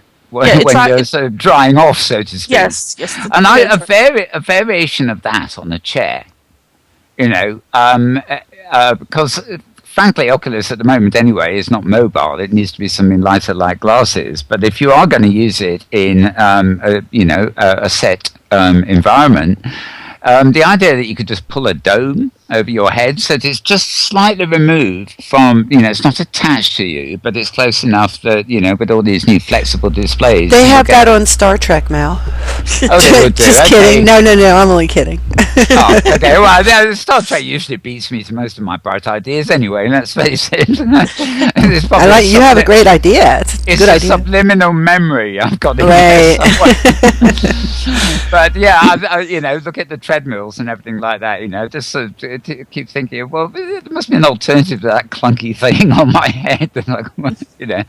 So I suddenly thought of the hairdressing salon. I don't know why. Okay, Maria. Sorry. Mal, I'm wondering, I know that Honor needs to leave soon, so I'm wondering if you might want to give her an opportunity for any closing thoughts she has before she has to depart. Indeed, thank you. I probably can't. I'm looking at 3 screens at once. It's a matter of which one I'm looking at. Probably not. Sure.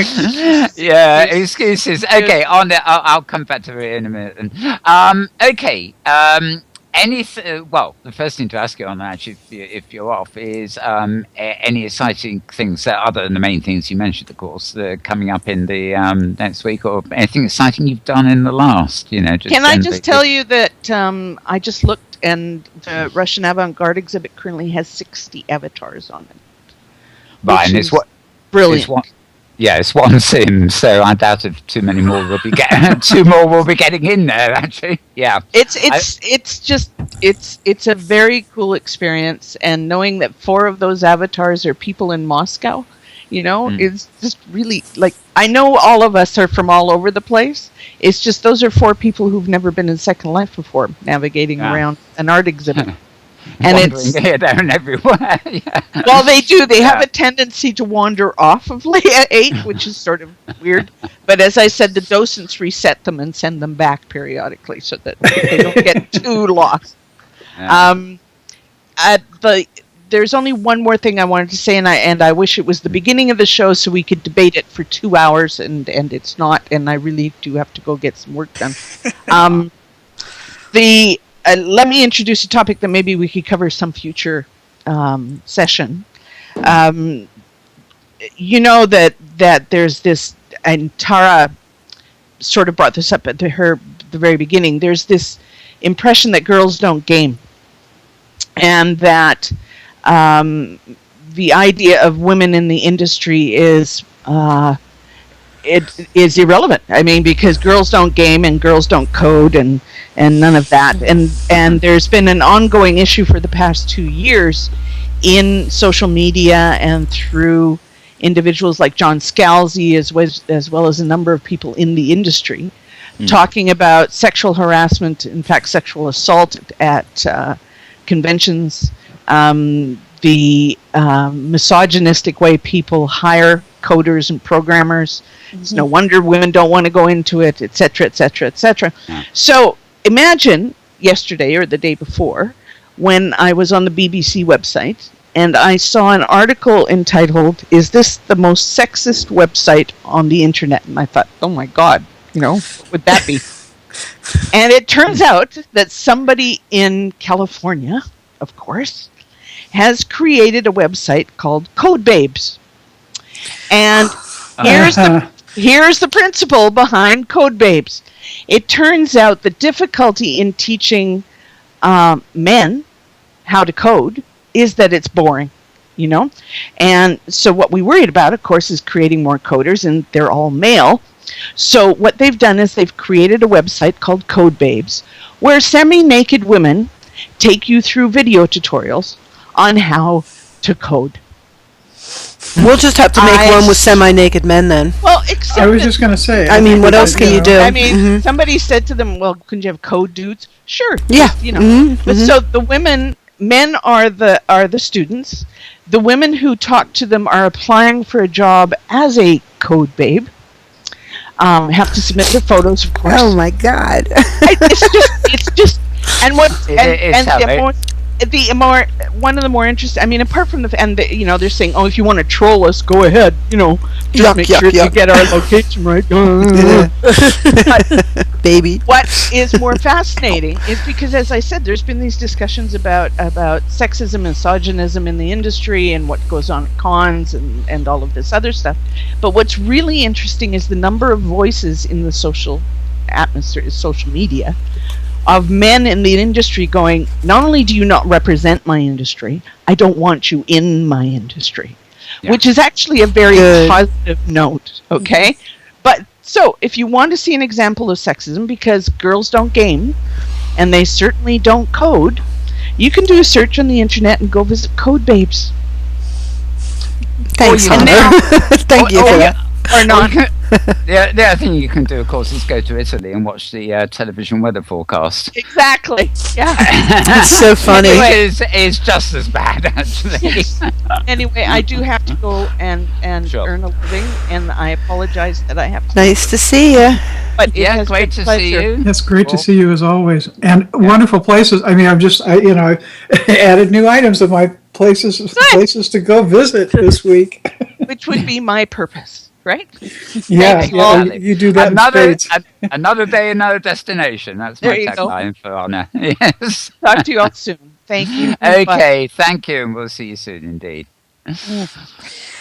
Yeah, so the whole issue of women in coding is a personal, recently has become very personal to me. I've been covering this for Chief Security Officer magazine. The number of women in that profession is 11%. There's a shortage of like 300,000 IT security professionals right now in the world. Just going from 11 to 22% would totally eliminate that. So by keeping women out of the profession, it's really shooting itself hugely in the foot. It's cutting off half of its resources, number one. Cutting off half its resources. And it's hurting its profitability. When you have a diverse workplace, companies do way better.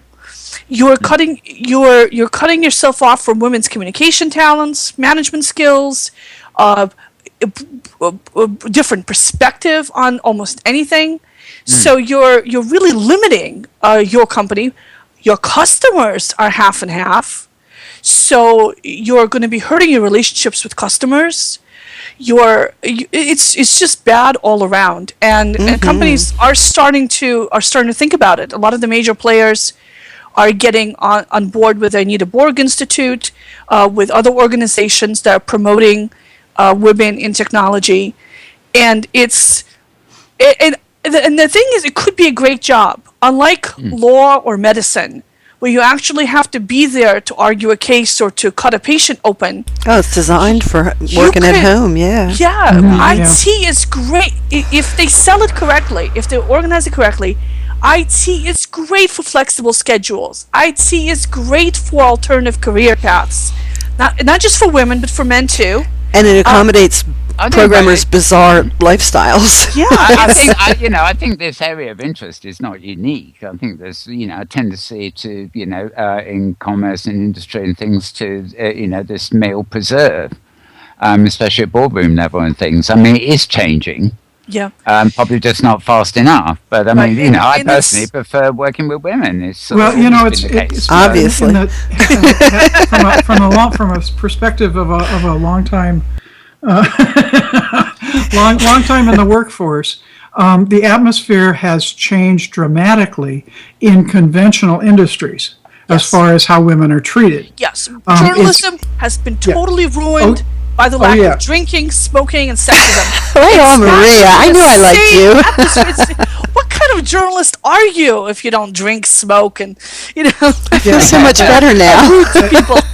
But the place that it's clear to me in working in IT is the number of women who do code is a minority still, but the place where the blatant, rampant sexism, misogyny, etc., still is ruling is in the games industry. Mm-hmm. Yeah.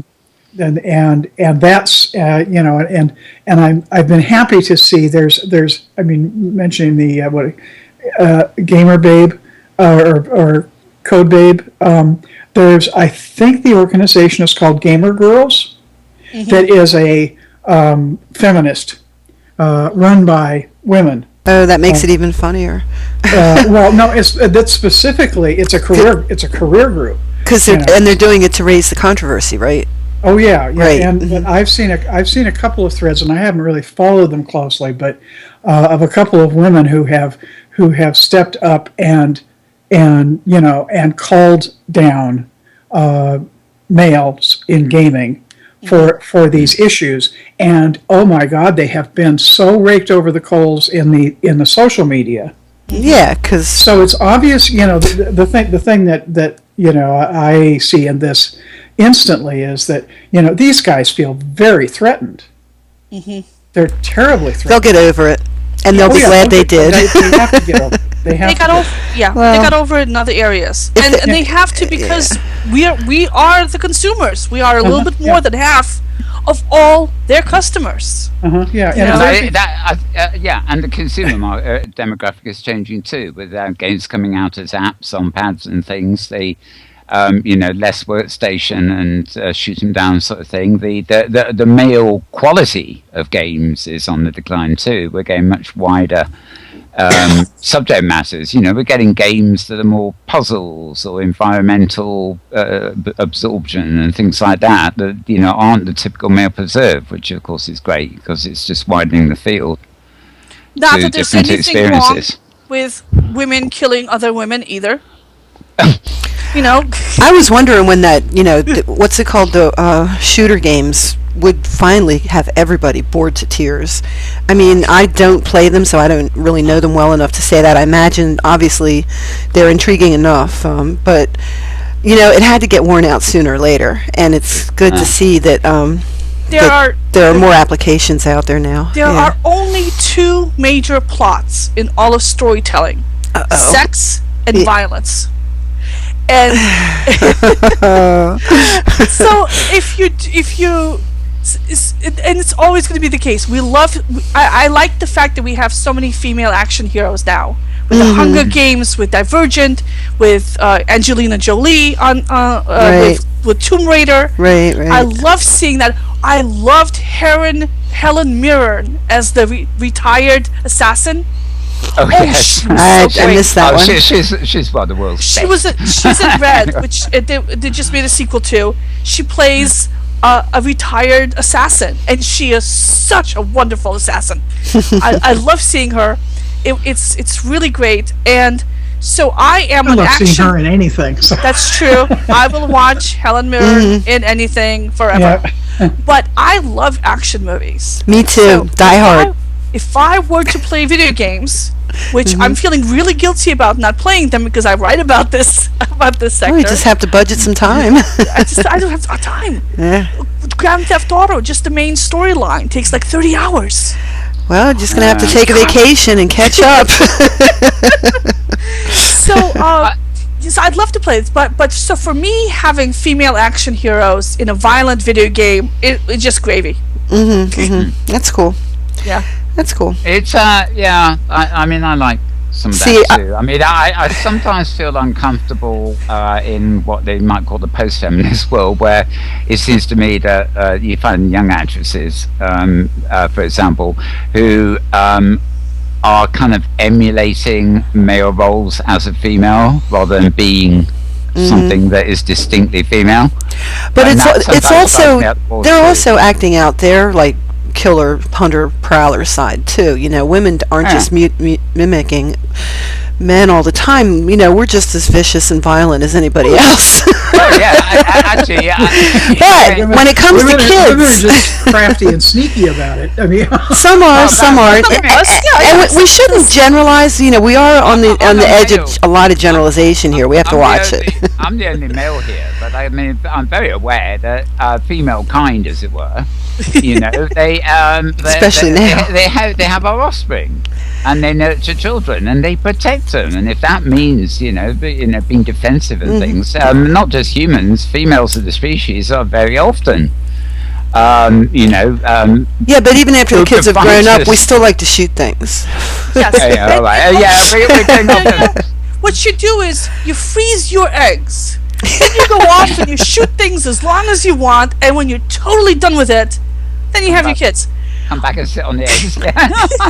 Hey, look, the whole the thing about men being able to go off and do these things is partly because of the whole biological imperative that you mentioned, but it's changing. You can freeze your eggs, which means that and right now it's expensive. It's going to get cheaper, and it's going to get a lot more possible for a lot more people. And so a lot of these things that we're discussing now, they're just going to go away. What makes me worried right now in particular is that we're building the next platform, the next evolution of the internet, and it's mostly men building it, and it's going to be mostly women using it. So that's the part that kind of worries me, and that's why we're starting the whole women in VR thing. I don't know if I mentioned that last week. No, you didn't. So. Yes, so Cool. Alenia, who runs Inworld, is one of the founding members. So is Julie Lemoyne, who runs 3DICC. We've got a whole bunch of other high-profile women.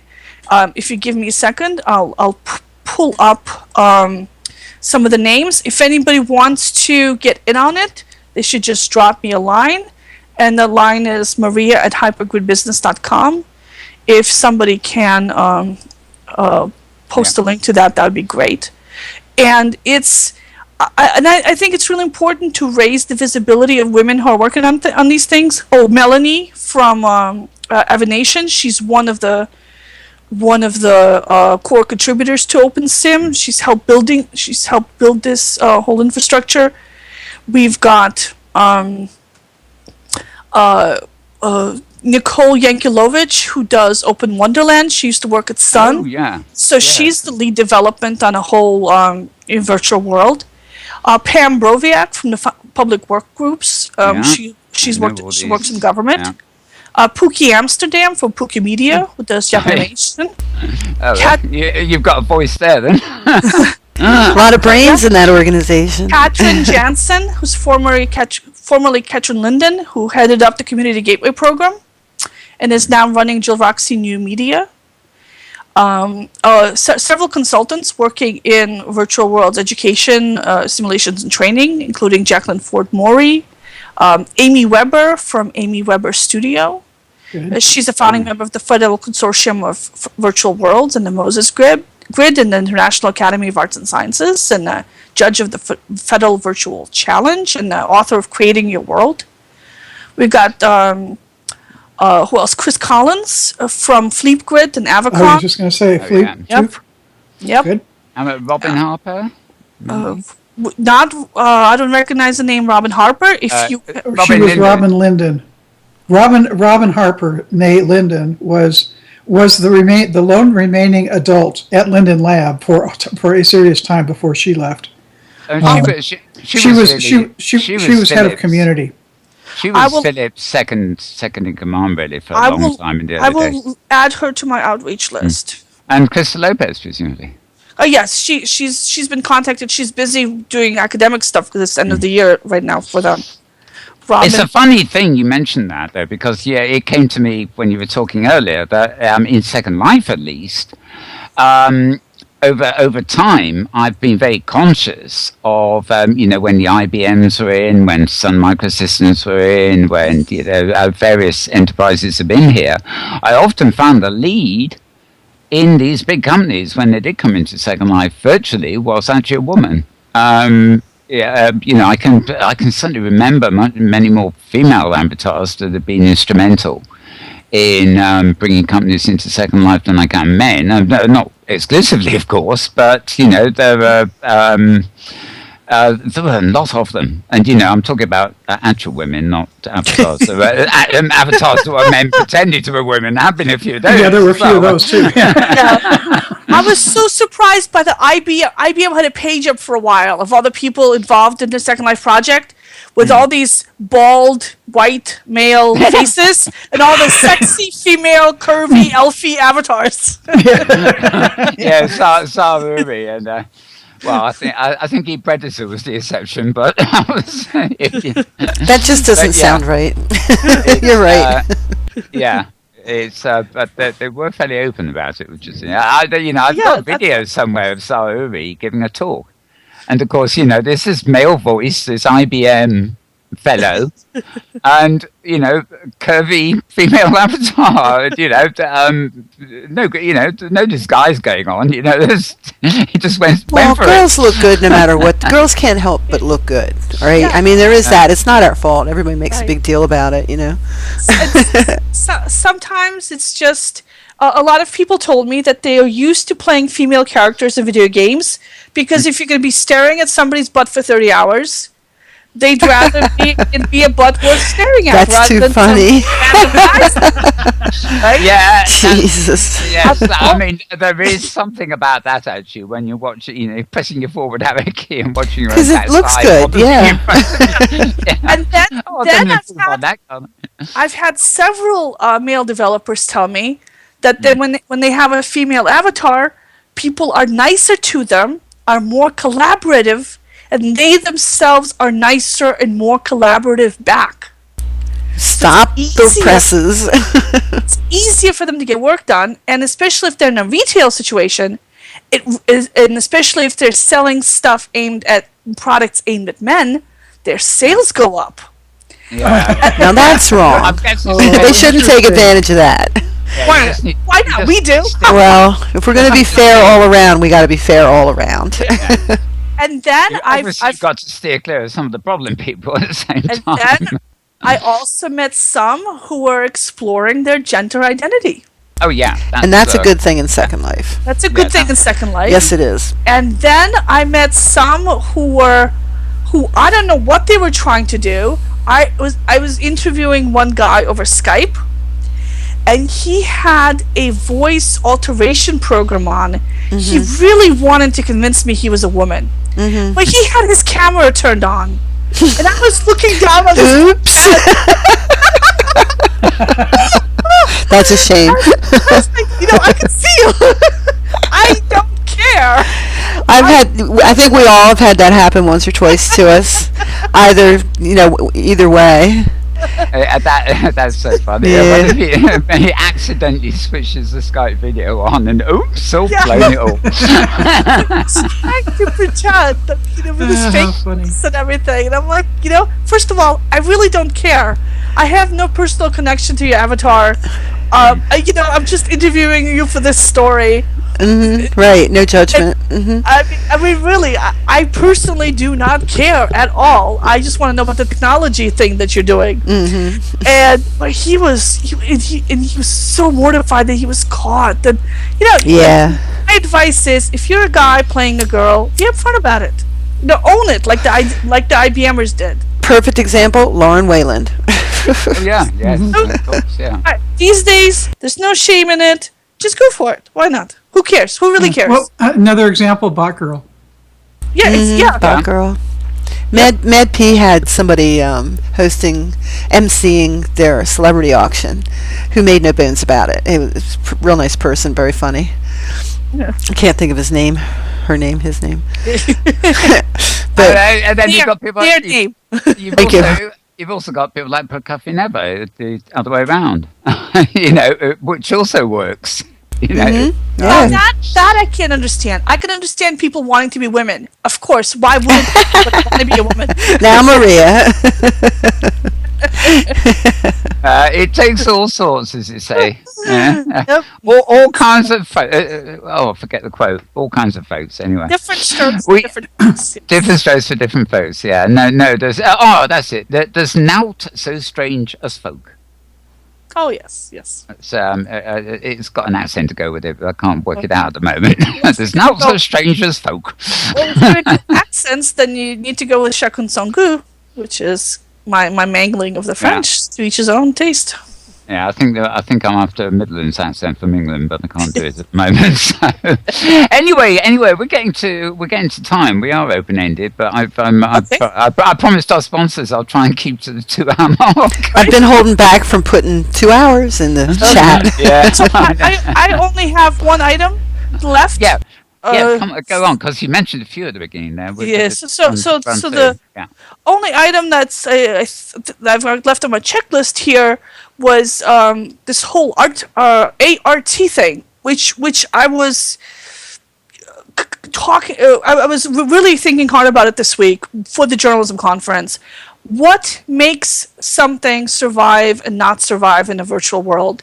And I think I touched a little bit about it last week, maybe 2 weeks ago, and I kind of wrote it up into like a how-to of the 3 principles of product positioning. Yeah. And so, and this works of both for jobs, for services, and for actual products. And it's the lead story right now up on the site. And it's A for appreciation. Are people proud to own your product or not? R for, is it rare or is it routine? If it's rare, scarcity increases the value of your product. And finally, is the features. And I used T for traits instead of F for features. So the acronym would be ART instead of ARF. Thank God there was no F in there. Off. It sounds like a cartoon. Well, that's really interesting. And product positioning, of course, anybody that sells anything to consumers, I mean, that's so utterly critical. So that's cool. And there's a whole bunch of things that people in the virtual worlds can learn from, say, the diamond industry or the art industry that's directly applicable to virtual goods. Because everybody thinks, oh, my product can be copied down to the pixel. Oh, noes, woe is me. Well, the same is true for other industries as well. Diamonds are indistinguishable from man-made diamonds. A painted copy of the Mona Lisa, even experts can't tell it apart. You can buy one for $30-50 online. So this is not just a virtual world thing. This is something that applies to a lot of industries, and there's all sorts of techniques that you can use. For example, to make customers appreciate your product, you can raise its price. Instant appreciation. Identical wine with a higher price will taste better to people. It's insane, but it's true. It'll just taste better. Tell a story. Explain how that this product was an outcome of a doomed love affair, or that this product was raised on an organic virtual farm by virtual organic chickens. No, people will pay extra for the story, and they will tell that story to their friends. And this will increase their appreciation of the product and make them buy that product instead of a generic equivalent. If the product is cursed, it could be identical to something else, but if it's cursed or been worn by a celebrity, it doesn't affect the product, but the story makes you care about the product. And you will tell a story. This dirty handkerchief isn't just some dirty handkerchief. It's a dirty handkerchief that Apple blew their nose into. Yeah, well, if you want to buy that, fair enough. Or whoever. Yeah, I know. I know. Can we talk about Elvis? Or you can appreciate a product for a good cause. A certain percentage of this goes to charity. The Newman's own brand. So, instant way of increasing the good vibes associated with the product, of building the brand. Talk about rare products. During the last week, of course, we got a classic example of this. They some floppy disks with Andy Warhol's original Amiga things on. And they're good. I remember working on the Amiga, and now those are valuable. Whoa. Whoa, right. So there's if anybody's still got an Amiga to put them in. so there's a bunch of ways I do too.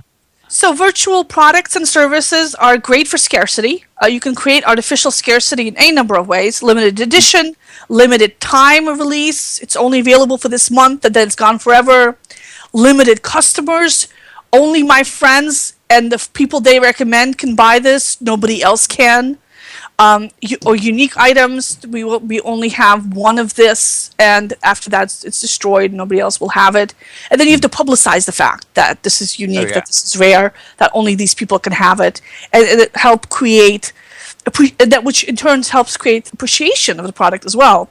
And finally, the features or the traits of the product. And you can have higher attention to detail and craftsmanship than some generic knockoff. You can have it be the latest fashion as opposed to something that's a season or two out of date, like freebies often are. You can offer customer support and future upgrades. These are features that your product can have that the generic freebie will not have. Custom fittings. If you're paying a huge premium for your product, least you can do is, have a custom fitting or a custom coloring that goes with it, so that the designer or their assistant can just make it perfect for you. And again, that's something you would tell to people. Oh, yes, my dress was personally fitted by the designer, as opposed to your freebie, which looks like it's hanging like an off-the-shelf kind of thing on you. Hardly even fits your avatar, and certainly doesn't match your coloring. So and then you can have a the list goes on. The point is well made. And then you can have a community for your products. For example, the virtual pets can have access to a breeding area, or shows, competitions. Buyers of your high-end dresses can get invites to exclusive fashion shows, or only your best customers can get an invitation to opening night. So these kind of things where you create a community, it's an added feature to your product.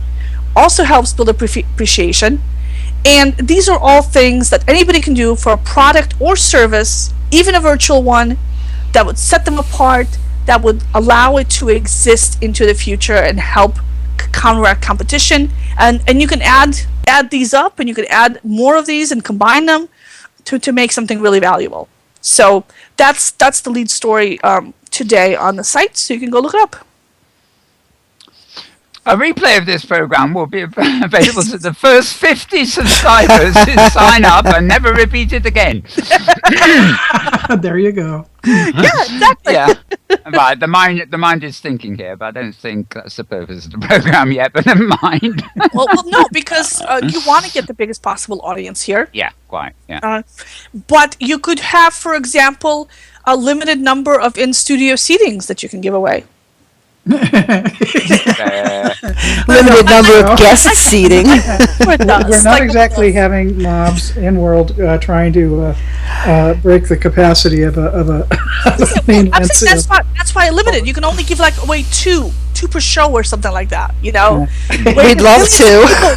Lottery, trying to see if they can win it, and if they do, they get to be part of a studio taping. Well, I have an idea how you could sell this show. Well, actually, it's funny when we This should take place off air. We want it to be a surprise. And we're running out of time. No, we've been out of time. We would almost certainly have to make special arrangements anyway if Ebby's coming on 1 week. So, can you imagine sitting here with that kind of guest on? So we will see. Okay, wrap up time, I'm afraid. Petlove. Yes. Anything new up and coming up, or great stuff been happening to round up with? Scala and Live Glam collaborated and had a nice fashion show that'll be coming out soon. Virtual Ability and the Freedom Project with the UWA will have a film out. I have your film. Well, don't, because it hasn't been proofed. Do you want to throw that out? If you did get that, shit. Yeah. Did you put it in for this week? I'll have to check if it's in a compile or whether it's standalone. I hope it's not, because I called Gentle Heron Gentle Dove for one thing. It needs a few corrections. It's going to get proofed next week. Everybody's out of town right now. Right. So I didn't find that out right away. I Take it out of the playlist. Well, it's down off a video. I'm checking right now to see if Yeah. compilation At the worst, you can put a disclaimer up if you have to. So I'm glad this came up. Or make it the exclusive error reel. Yeah. They'll love that. Yeah, okay, I'm sorry, folks, but if you're going to continue watching, I've just deleted 20 minutes of our playlist. No!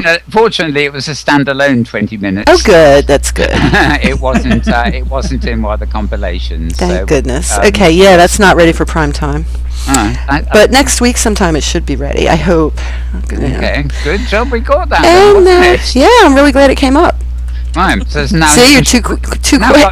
We've even got an even shorter show. As I explained at the top of the hour, the Week in Review playlist is now going to be updated on Monday or Tuesday, so it will be after this show. One bit of it will always be playing, but just a technical way of doing things. So maybe in a couple of days we'll get it into the playlist, or next week, as Ben says.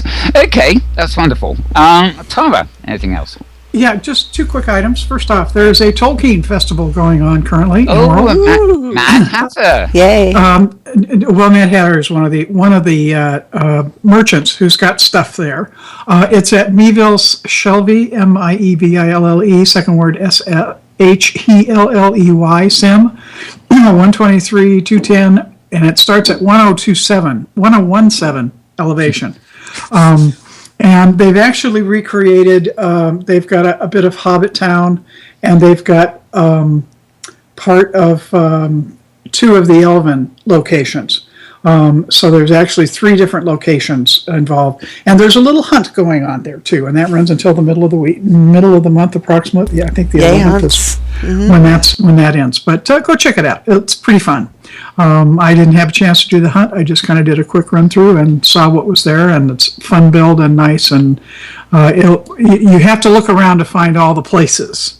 And the second item is, as of today, applications are now open for exhibitors for SL11B, 11th birthday, open today. And so if you want to apply to have your own little patch to build your future of virtual worlds on, http:// SL Celebration, all one word.com, and then dig around and I'm sure you'll find a link on the front page for the application. Mm-hmm. That's it for me. Wonderful. Cool. Okay, well, it's time for me to wrap the show. Couple of bits of housekeeping. If you want to watch this show in replay, it will be in the Week in Review whenever it is published. In full, probably in a couple of days, probably Tuesdays. But you can also see a replay pretty shortly, I should think, if you go to slartist.com, where all our archives are being held. So SLARTIST.com. And incidentally, I haven't been a huge user of Reddit in the past, and in fact, it's still puzzling me a bit exactly what I'm meant to do with it.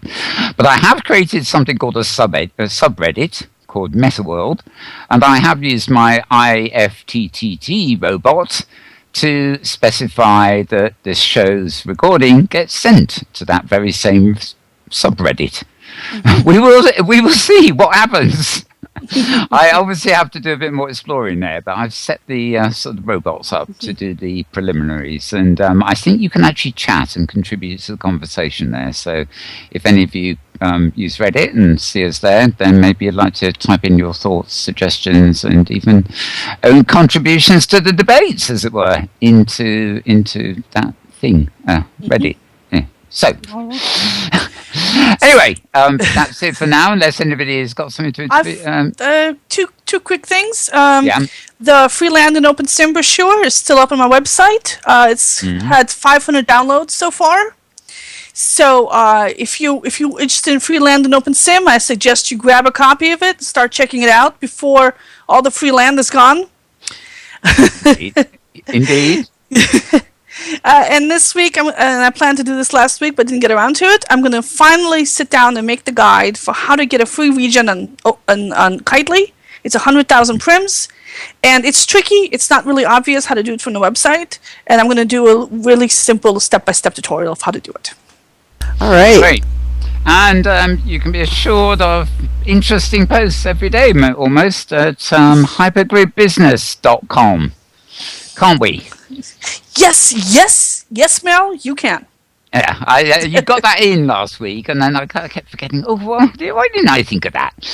And of course, you can find Maria on Twitter. You can also find me on Twitter as Mal Burns, or I've got an Inworld stream, which you can find as malburns_writer.